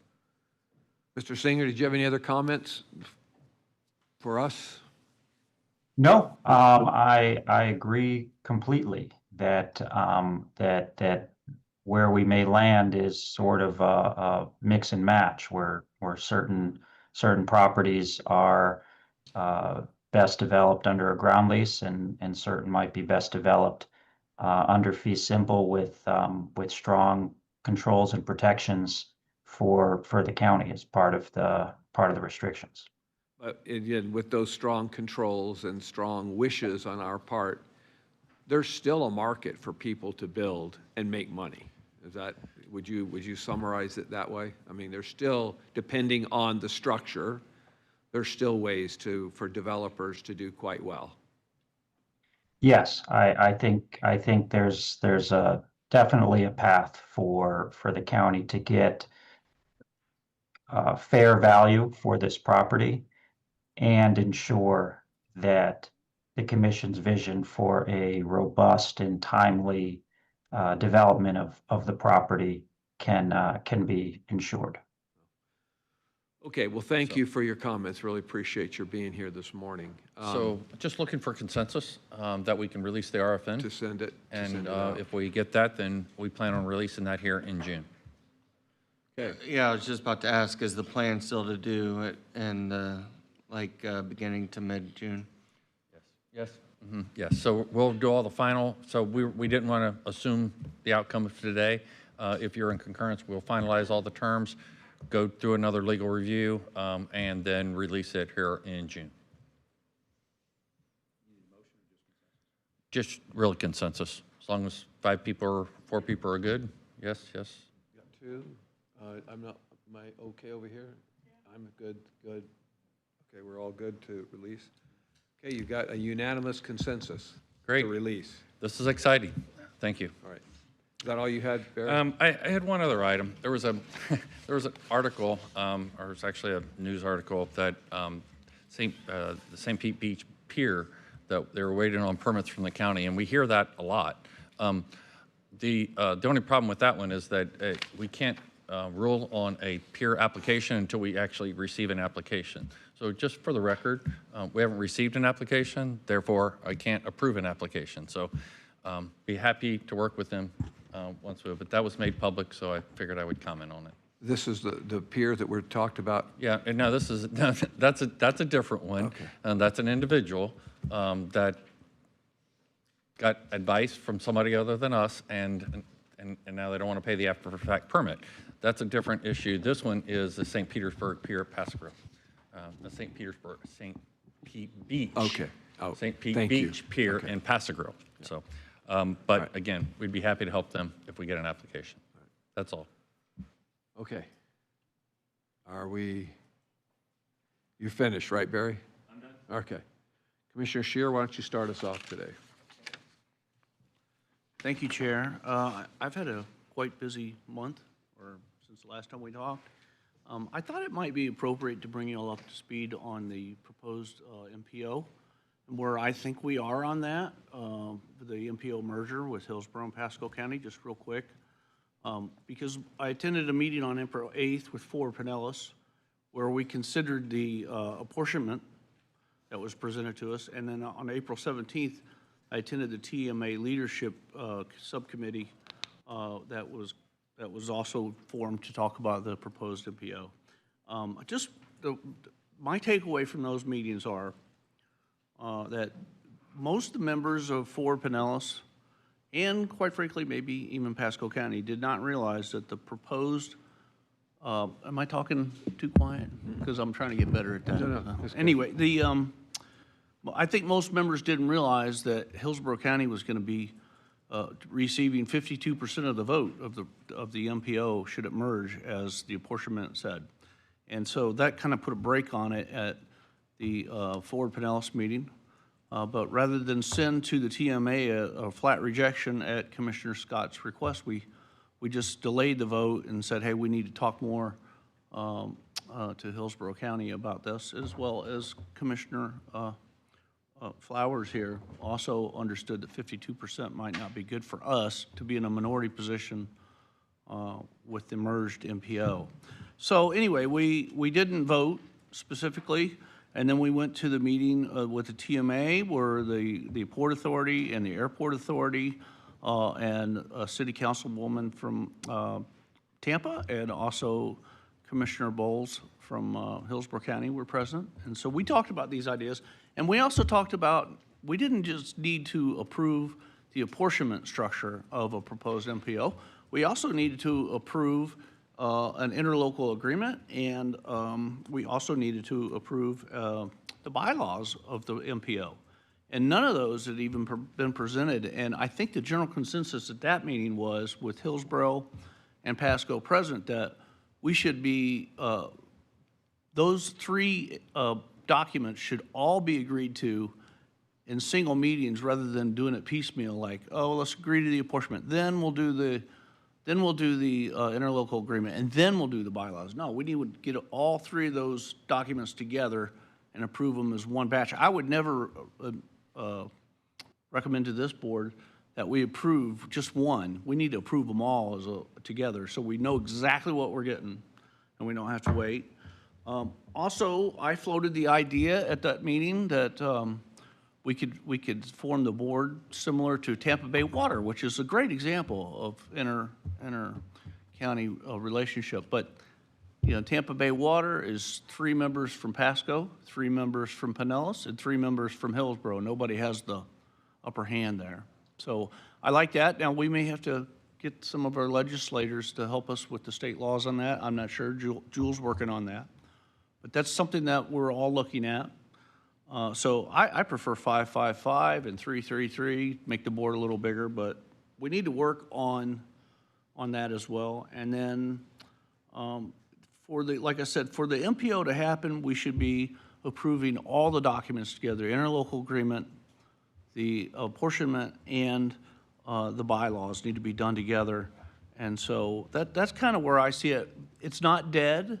I don't want it to die. I think it could be very beneficial for our area to make the merger, but it's got to work for Pinellas County first. That's my first goal, is to make sure it's a good deal for Pinellas County. And so that's kind of where we left it, and we're going to work on a new apportionment with TMA, and we're going to work on I believe at the next meeting for the TMA that the Ford Pinellas is going to bring forward proposed bylaws and propose interlocal agreements, so we can start working on all 3 issues at the same time rather than one at a time. So I just wanted to bring you up to date on that, where we are. nothing's happening right now, but we're still moving forward. We're still working on it. So that's that. If you have any questions for me, that's great. And on April 14th, I attended and participated in the Yom HaShoah commemoration at the Florida Holocaust Museum, and I read the names of many children who were murdered by the Nazis and political hate, and it was quite surreal and upsetting, quite honestly. But I was glad I could participate. On April 16th, I met with Representative Bearfield to discuss downtown properties, the property taxes. We also talked about the MPO merger, and I'm convinced that our representative here from Clearwater just loves her city and loves her county, and she's a great asset for Pinellas County as a whole. On April 18th, I went on my first international trade mission, which was awesome. I got to sell sunshine and beaches to the Brits, which was fun. And I learned a lot about what Visit St. Pete Clearwater does and how they do it. And I think if I ever have the opportunity to serve on that board, that's going to pay off that I got to do that. So I was very thankful that you all chose me to go. Thank you. And then on, let's see, April 29th, the town hall meeting was great. Thank you, Commissioner Latvala, for getting that done. I was very happy to see that so many people from Pinellas County came and that the idea of controlling the property in perpetuity is taking off. So thank you for that. So, and that is where I am, and thank you. Thank you, Commissioner Scheer. Commissioner Flowers? Thank you, Mr. Chairman and everybody. First, I want to say thank you so much to Commissioner Kathleen Peters and Commissioner Chris Scheer for allowing your aides to work with me as volunteers on getting everything together for the Florida Association of Counties conference in June. It's a lot of work, but they were so gracious. So I share with them my sincere gratitude, but I wanted to also share that publicly with you all. I also want to say thank you to Commissioner Brian Scott for helping me to get some bags of art supplies back to Pinellas County, because once you fill the bags with the things that persons will put in them, they become extra large and pretty heavy. So I want to publicly thank him for that. If you have not already registered, please do so. Please register. They have increased the size of the ballroom for the installation, but I have provided seating for my colleagues and or your guests and staff. So you don't have to worry about trying to get down there early or whatever to take care of that. Here locally, I had a chance, as always, with Commissioner Latvala to go to the CFY banquet that was held on the beach, and it was a fabulous event, as always. The wind was very nice, so it was breezy. It wasn't as hot as sometimes it could be, but they raised quite a bit of money to help 14 youth sports organizations throughout the county, as well as raising money for individuals who were looking for scholarship funds to assist them to go to college. I'm going to give a special shout out to my dear friend at DITEC, because, and I hope he doesn't get mad at me for saying this, but he personally provided 3 $10,000 scholarships for students out of his own pocket, on top of what he does with the Education Foundation and all of that. So I want to say super kudos for that, because so many kids couldn't go to college without the support from the community. So I had a great time there. I also had a chance to participate in some of the Earth Day events. You know, we always want to plant some trees or tell individuals some things that they can do, especially when it comes to the foliage around their home for irrigation purposes. And we all know we have the water request to kind of hold back on some of that. So when you are looking at landscaping that doesn't require a lot of water, that certainly helps all of us. I also had a chance to attend the Pinellas Education Foundation's Governance Committee. We have some new members that will be coming on board because some persons are rolling off. I'm excited about that. This Friday, we will have our retreat to go over the mission and the vision. A part of what the Education Foundation does as well is to help identify persons for specific employment areas of opportunity so that when we have companies that come to Pinellas County and they want to hire, that we are in fact training people for the jobs that will be available, that are high-paying jobs. So I really appreciate that, and I'm looking forward to have those continued conversations. The Florida Association of Counties started a new leadership training component piece. So it's separate from our staffers when they go to the staffing leadership training piece.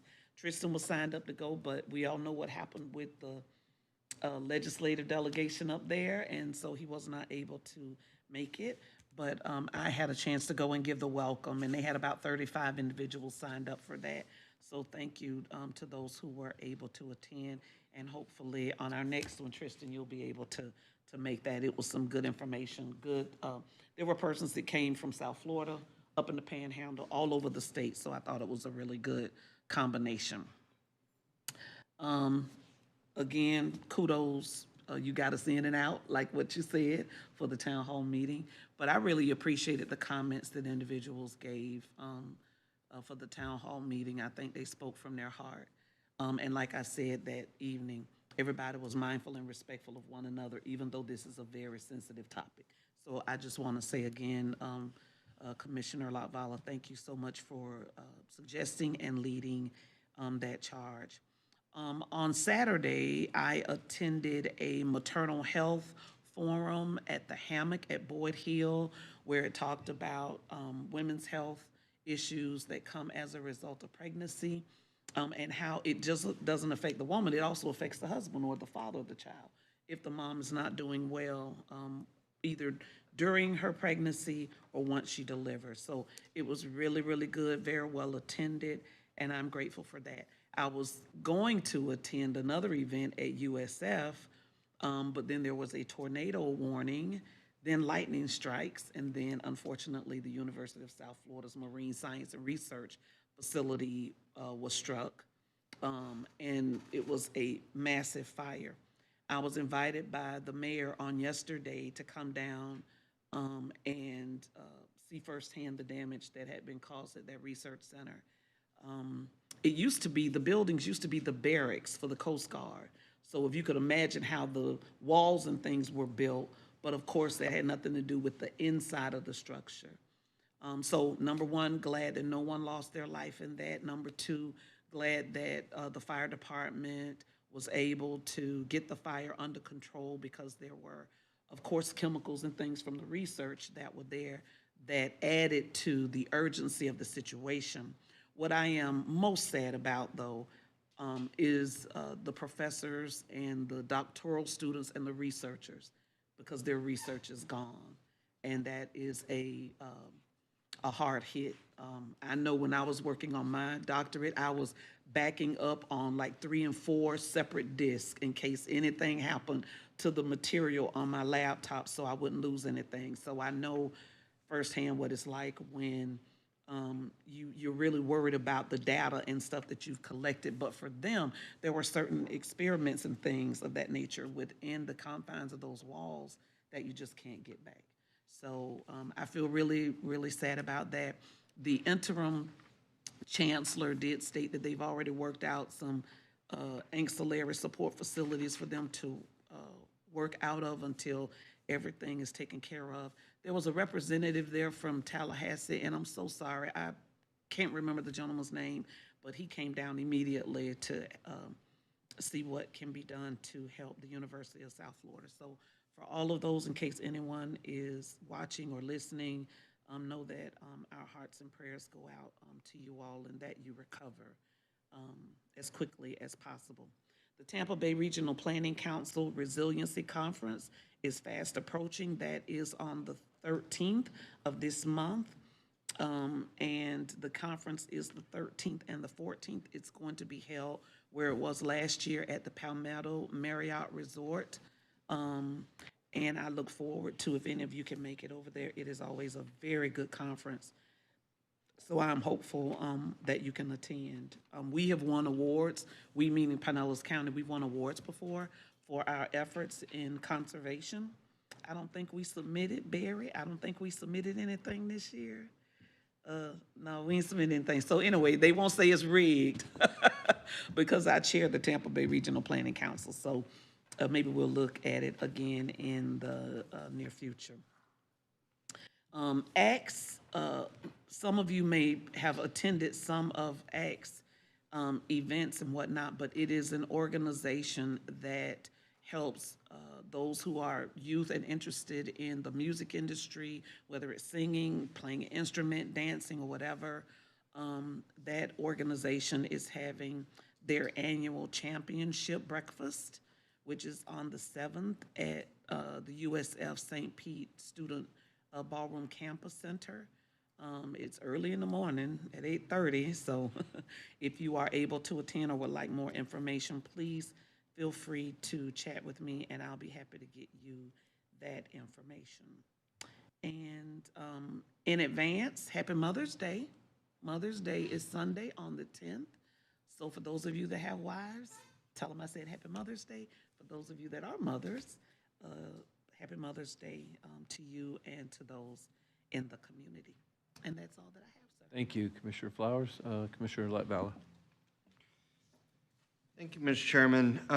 Recently in the Tampa Bay Times, they did a very well-written article on issues at the Suncoast Center.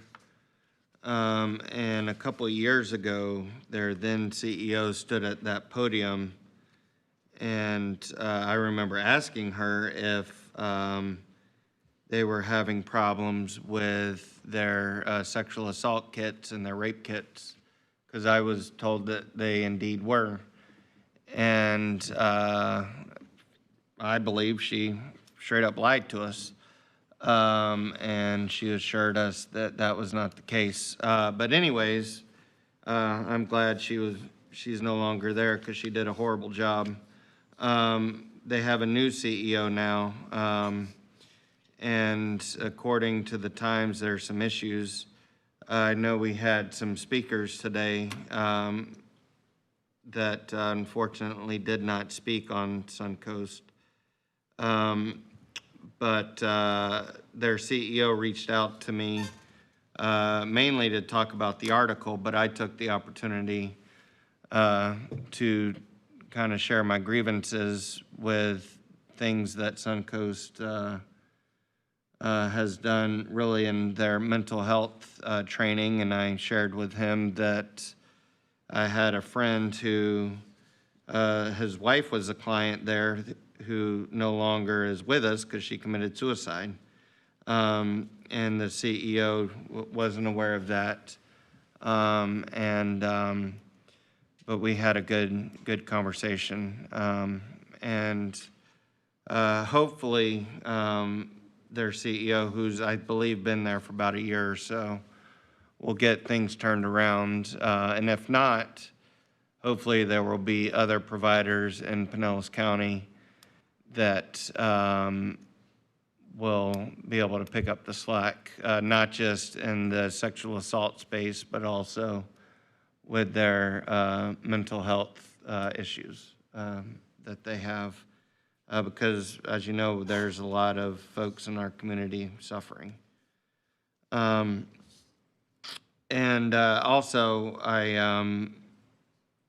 you know, their CEOs welcome anytime to come to one of our meetings.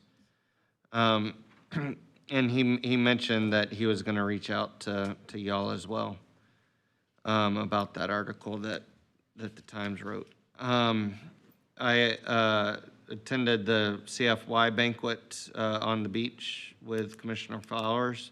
The food looked very good. Unfortunately, I didn't partake in any of it. I attended, speaking of good food, or food that looked good, I attended the Employee appreciation picnic. The barbecue smelled really good. I served food alongside Barry and gave out awards. The dodgeball game looked very intense. I watched the finals of it. I attended the Lift Academy Kentucky Derby party on Saturday. And I received a letter that will be coming forth, hopefully at a future meeting, about the Sun Sky 10K that I will not be participating in, but there may be. Unfortunately, my athletic career is over. I've still got that training plan for you. Due to medical reasons. I have a medical excuse now, so I can't do any of that stuff. But I'm sure we have one commissioner that we can go and cheer on. But the Sun Sky 10K will be over the Skyway Bridge. And I will be bringing forth a letter about that in the future because it will require closing down the Skyway on a Sunday morning. Yeah, but we can go and cheer them on. Are you assuming him? Well, I mean, I don't know what the age limit is, but if they have a senior citizen thing, maybe you can just run like. Whatever division, I'll. Yeah. Maybe you can just run to the top and then run back down.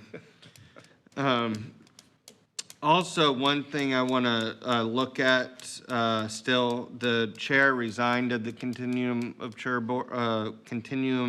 Board, but I still want to look at that during the budget time. Because one of her last acts was to kick off the Pinellas Housing Authority, which makes no sense since the Pinellas Housing Authority tries to help people get out of homelessness, and the board deals with, oversees the homeless population in Pinellas County. So I still want to continue our oversight responsibility in looking at the Continuum of Care Board. And then, speaking of our senior friends, we have a very important day coming up, June 2nd. And I was doing some research, and he's a big baseball fan, as am I. And I believe one of his heroes growing up was Lou Gehrig. And June 2nd happens to be Lou Gehrig Day in Major League Baseball. So I thought that was pretty interesting. A lot of assumptions in those statements. That's all I have, Mr. Chairman. Thank you for doing your research. I had a question. Did you say that she resigned as chairman or resigned from the committee? I know she resigned as chairman. I don't know if she resigned from the committee. She resigned from both. Okay. Good job. Commissioner Nowicki can answer. Commissioner Scott? Thank you, Mr. Chair. Well, I was out of town last week, but I want to congratulate Commissioner Latvala for chairing a great community meeting. I thought that went really, really well and got some great input. And I did have a chance to watch the work session from last week, this past weekend, and some great presentations and a lot of really good discussion. Paul Seiko, gave us a good update on solid waste. The discussion on the CAM, it looks like there's some bright spots there in terms of the marketing does seem to be improving the availability and the awareness in the general public about what the CAM is all about. But long term, I still just want to keep our eye on the sustainability of that program, because the utilization of it is still less than 4% of available appointments, which works out to a per kept appointment of about $3,700, which is not sustainable. So I just want to keep that eye on, our eye on that long term there. I mean, the goal is to make sure that people get the services they need. That's what we all want to see happen. But that opioid funding that we're using for the marketing is going to run out at some point in the future. And I don't think any of us want to see that become a general fund ask when that is done. And thinking about that further, I'm wondering if are there any cost recovery opportunities in that process? I mean, we are promoting a program to direct people to about 26 providers, of which there are probably hundreds out in the community. But we're essentially sending them business. So are there any cost recovery options in there in the future for us? So just something for us to consider down the road. But some bright spots there, so hopefully the awareness continues and we can get more people that need those services into that program. The Office of Human Rights, I'm really glad that we had that discussion. Commissioner Scheer, thank you for bringing that up. I also concur with Ken Burke and Mike Twitty that it's performing an important function and it's integrated into more departments than I realized it was, and a lot of grant support opportunities. And in some ways, it's, you know, if it went away, the services available to the community would still be there, but there would be delays and it wouldn't be as high level of a service. So I do think it is important. I think it continues, and encouraged to see that Bettina is bringing forward a budget for 2027 that is a little lower than what she had last year. So I think that is encouraging. I completely support Commissioner Peters' thoughts on data centers. Pinellas County is a home for many great things, but I don't believe that data centers are one of them. So you have my complete support on that. Whether we can ban them altogether or just on the tax side, either way. And last year, I floated the idea of whether we should have our own e-bike ordinance here in Pinellas County. Palm Coast passed one last year that I really thought was pretty good, and I think I passed around a copy of it at one point last year. And then the legislature had some bills that got introduced that were really pretty good legislation. What came out in the final analysis was something that was very watered down, and basically just kind of put some speed parameters around e-bikes when they're within 50 feet of pedestrians. But it did create a task force to take a look at that and bring suggestions back to the legislature for future consideration. So just wanted to toss that out there to see what the mood of this group is, to see if we should do something on our own.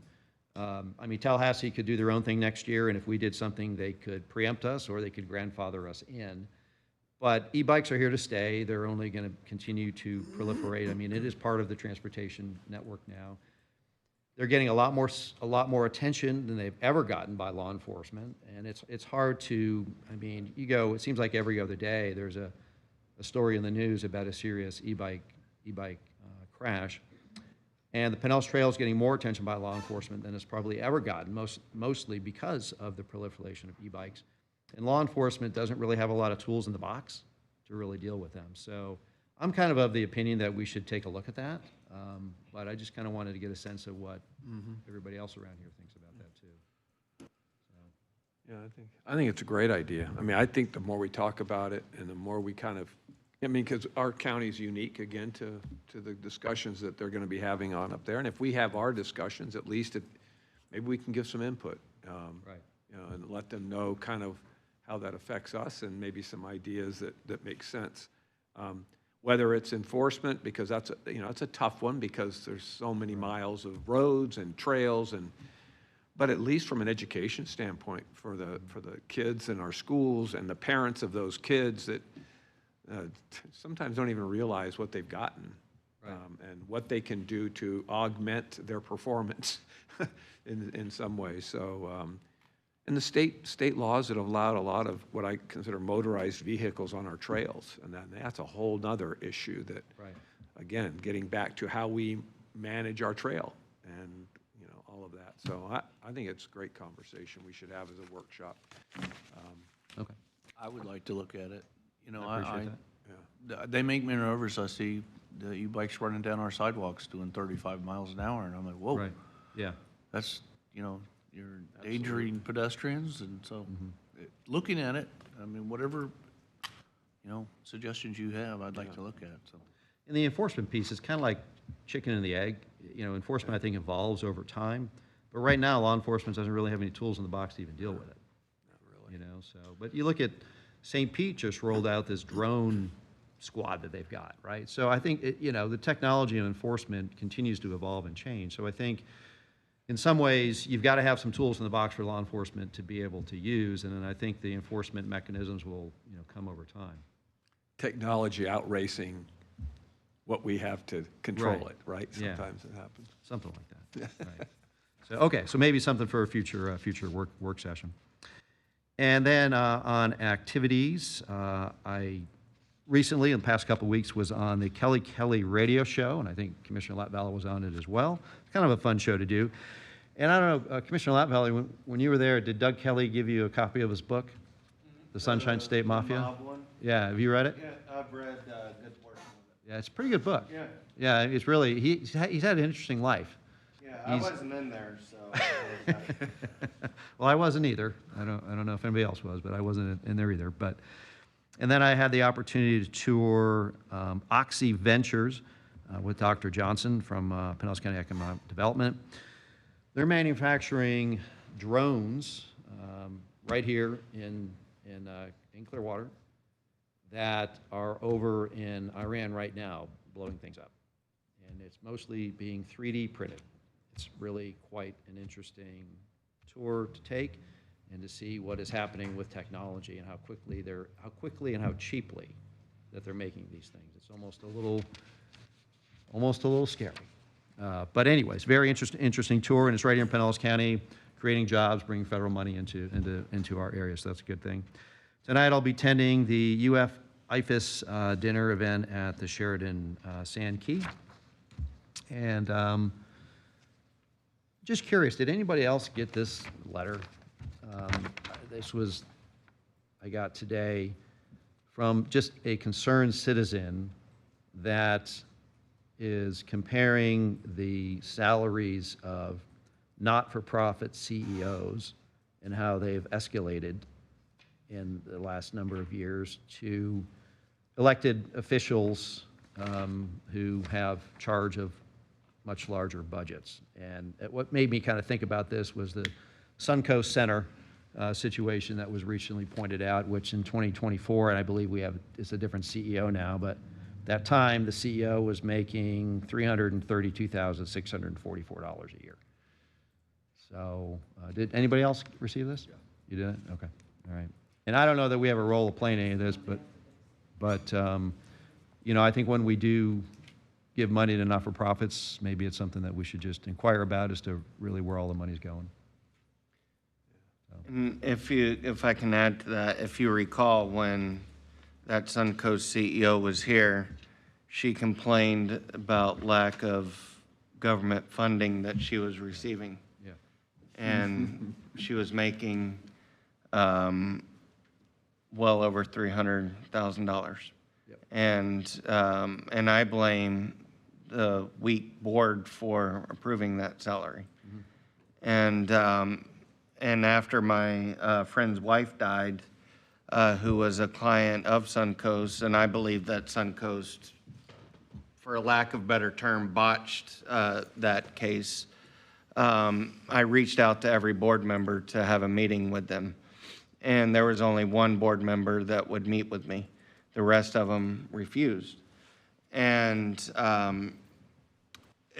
met with Barbara and some of her mental health team, and they didn't know that I was there due to a suicide, because I didn't want to tell them, why I was there. And I said, what kind of mental health outreach do you do in the minority community? And she looked at me and said, we have mental health counselor, or we have African-American counselors in South St. Pete. Well, I used the term minority for a reason, because I wanted to keep it kind of open-ended. Well, we have all sorts of, number one, we have all sorts of minority communities in Pinellas County, but we also have African-American communities all over Pinellas County. We have a large African-American community in Clearwater. We have a large African-American community in Tarpon Springs and elsewhere. Well, my friend happened to live, they were right, he was African-American, but he lived in Pinellas Park. So having African-American counselors in South St. Pete didn't do my friend any good. Well, finally, I got fed up with her during a meeting, And she said, you know, if I know what your grievance is, I could fix it. And I said, well, that's all well and good, but she's dead. And so 2 days later, my friend gets a call from Suncoast for the very first time in like 4 months. And he responded, you know, by them calling him and said, now you finally know who the angry black man is that's friends with Commissioner Latvala. And they, you know, offered him, you know, he has 2 daughters. They offered him, you know, counseling for his family. And he said, I wouldn't send my dog to Suncoast for counseling. I'm done with you people. But that was the only time that they cared to reach out to him, was when they finally realized that I was, you know, he was the friend of mine that I was so upset with him about. And so, I mean, Barbara was fleecing Suncoast for, I mean, she did a horrible job, but she's not, there's high-paid nonprofit CEOs all around Pinellas County. She's by far not the only one.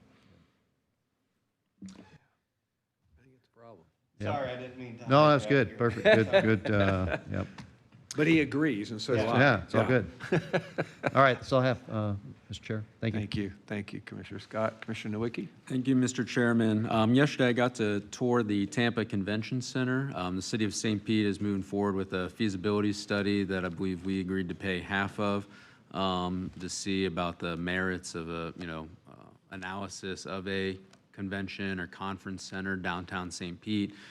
So I thought it was important, to meet with the executive director of Tampa Convention Center. And, they recently did a study where, from the same person that's doing the consulting for the city of St. Pete, where they recommended Tampa could double in size to handle more capacity for business and convention tourism. So I'm really looking forward to the results that the city gets back from their study, and I'm sure it'll be assimilated with, everybody here to see as conversations move forward over the years.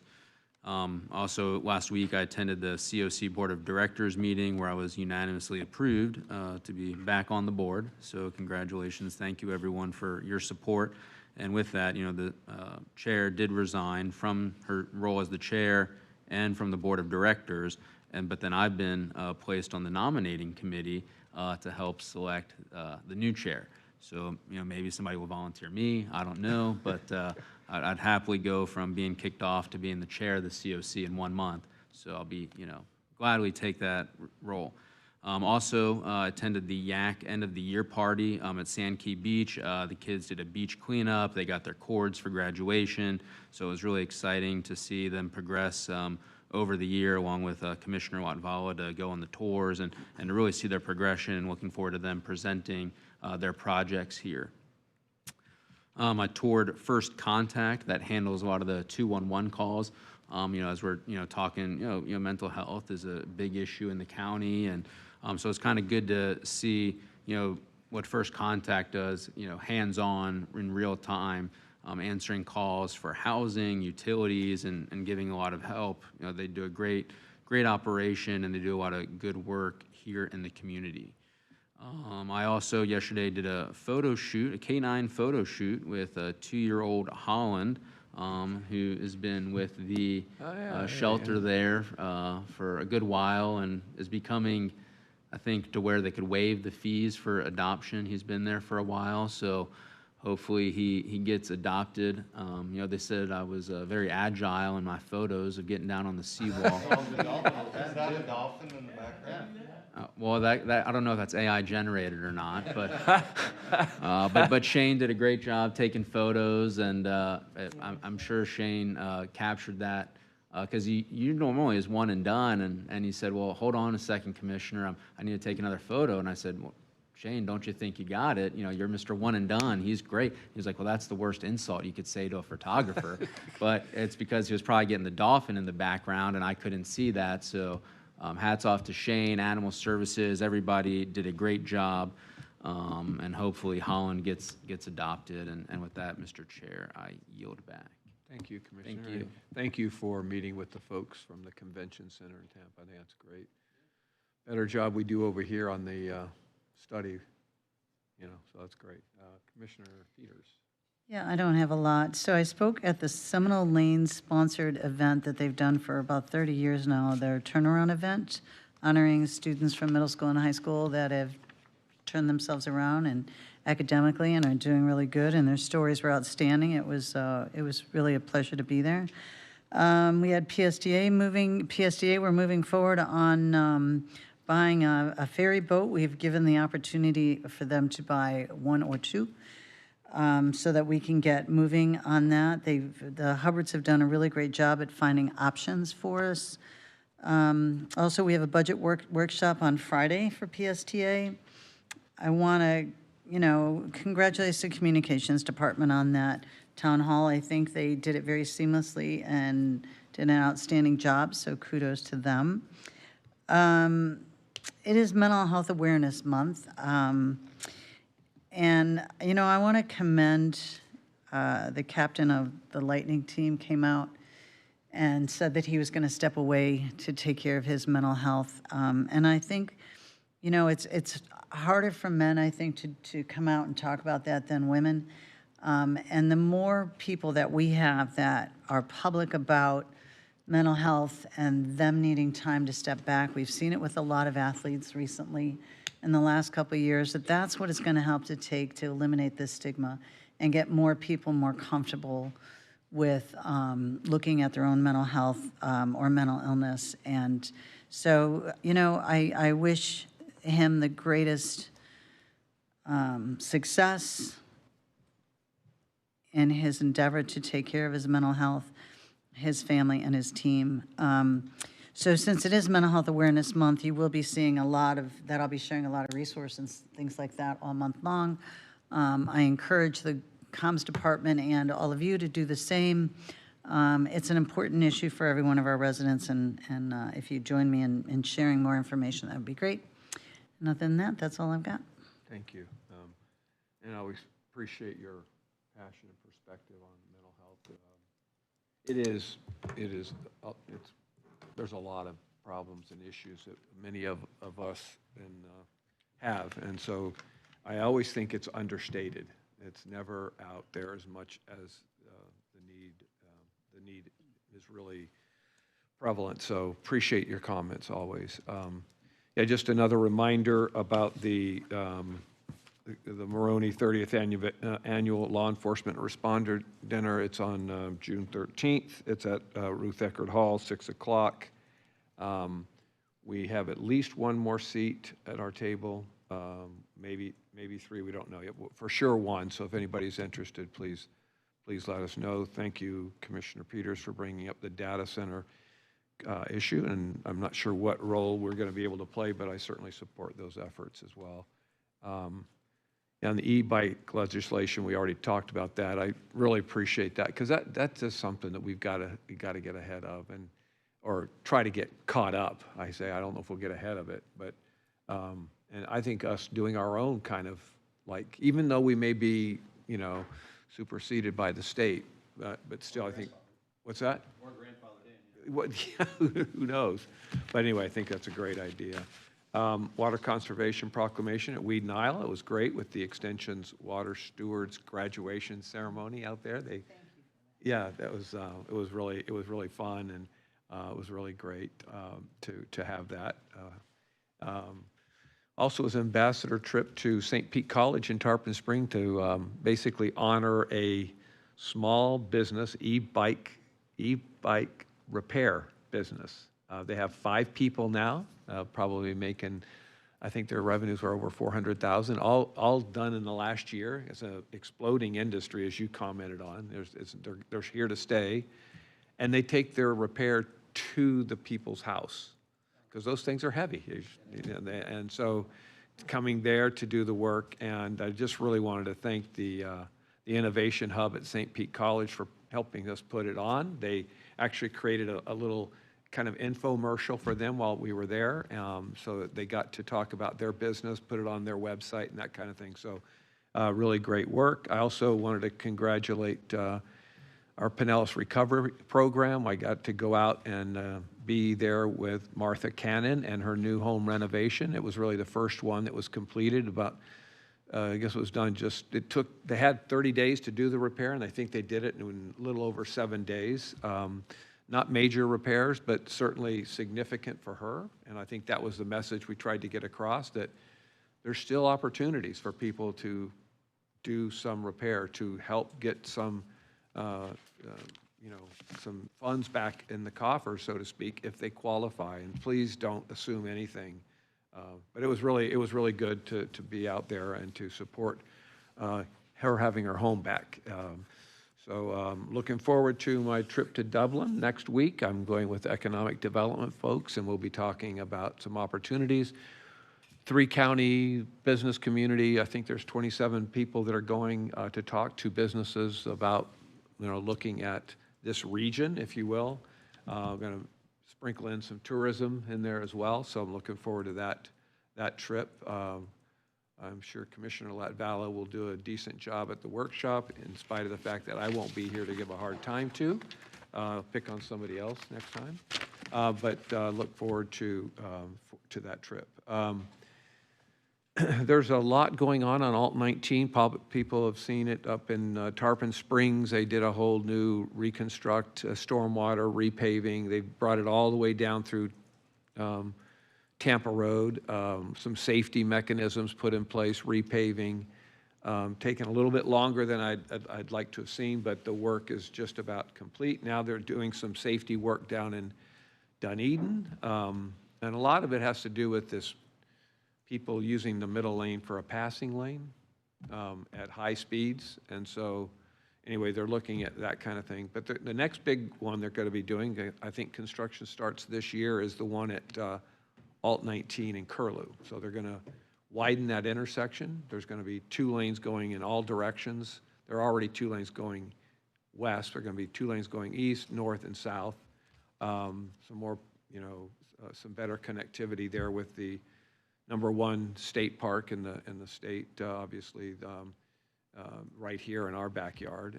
And so we got a lot of traffic in that area. So that work will be starting this month. So everybody be patient. We're trying to get through all that Alt 19 work, and really want to thank DOT for having ongoing meetings to keep me up to speed on what's going on. But it's never fast enough, for sure. Heroes Fest was this past week in downtown Palm Harbor. I got there just a little bit early. It was awfully hot. And then I didn't get back there, because when I was thinking about going back, the rains came. Much wanted and needed rains that came on Saturday. And then apparently they started back up the event, and it was a really successful event. The arrival of the Purple Heart Monument there at the Whitechapel, there's on the ground, so we're going to have a Purple Heart Monument, hopefully to be able to celebrate Purple Heart Day on August 7th this year. We'll have to wait and see about that. But that was nice to see that get there. I really apologize to the employees for missing the appreciation picnic. And just personally, obviously, want to thank them for all the work that they do every day for our residents. I try to tell people, you just have to get out and talk to some of our employees. They are impressive. They are the service folks. They like to do for the community, and they do it every day, and they do a great job at it. And really proud of them, and I hope they at least were able to enjoy the day, enjoy the food and the sports and all of that. So thank you again for all that you do. And to Commissioner Flowers' comment about Happy Mother's Day, somebody had reached out to get your take on your mom and all of that. And my mom passed in 2008. So it was kind of nice to be able to reflect on just mothers and what they do, because we dads think we do a lot, but we don't. We pale in comparison in general to what moms do, and what they mean to the family unit. So really, I miss my mom, but I got a chance to kind of reflect a little bit, and was going through it. Took about 5 minutes to reflect, and then I realized I hadn't pushed the record button. So how's that so I'll have to do it all over again to capture it for the folks that were hoping to get it. But happy Mother's Day to everybody, and to you all around this table who are moms as well. Anything else for the good of the order? Anything? Mr. Chair, we need a vote, please, on the resolution for the joint meeting. Oh, thank you. We got a motion and a second. All in favor? Aye. Any opposed? Motion carries. Anything else? All right, this meeting's adjourned.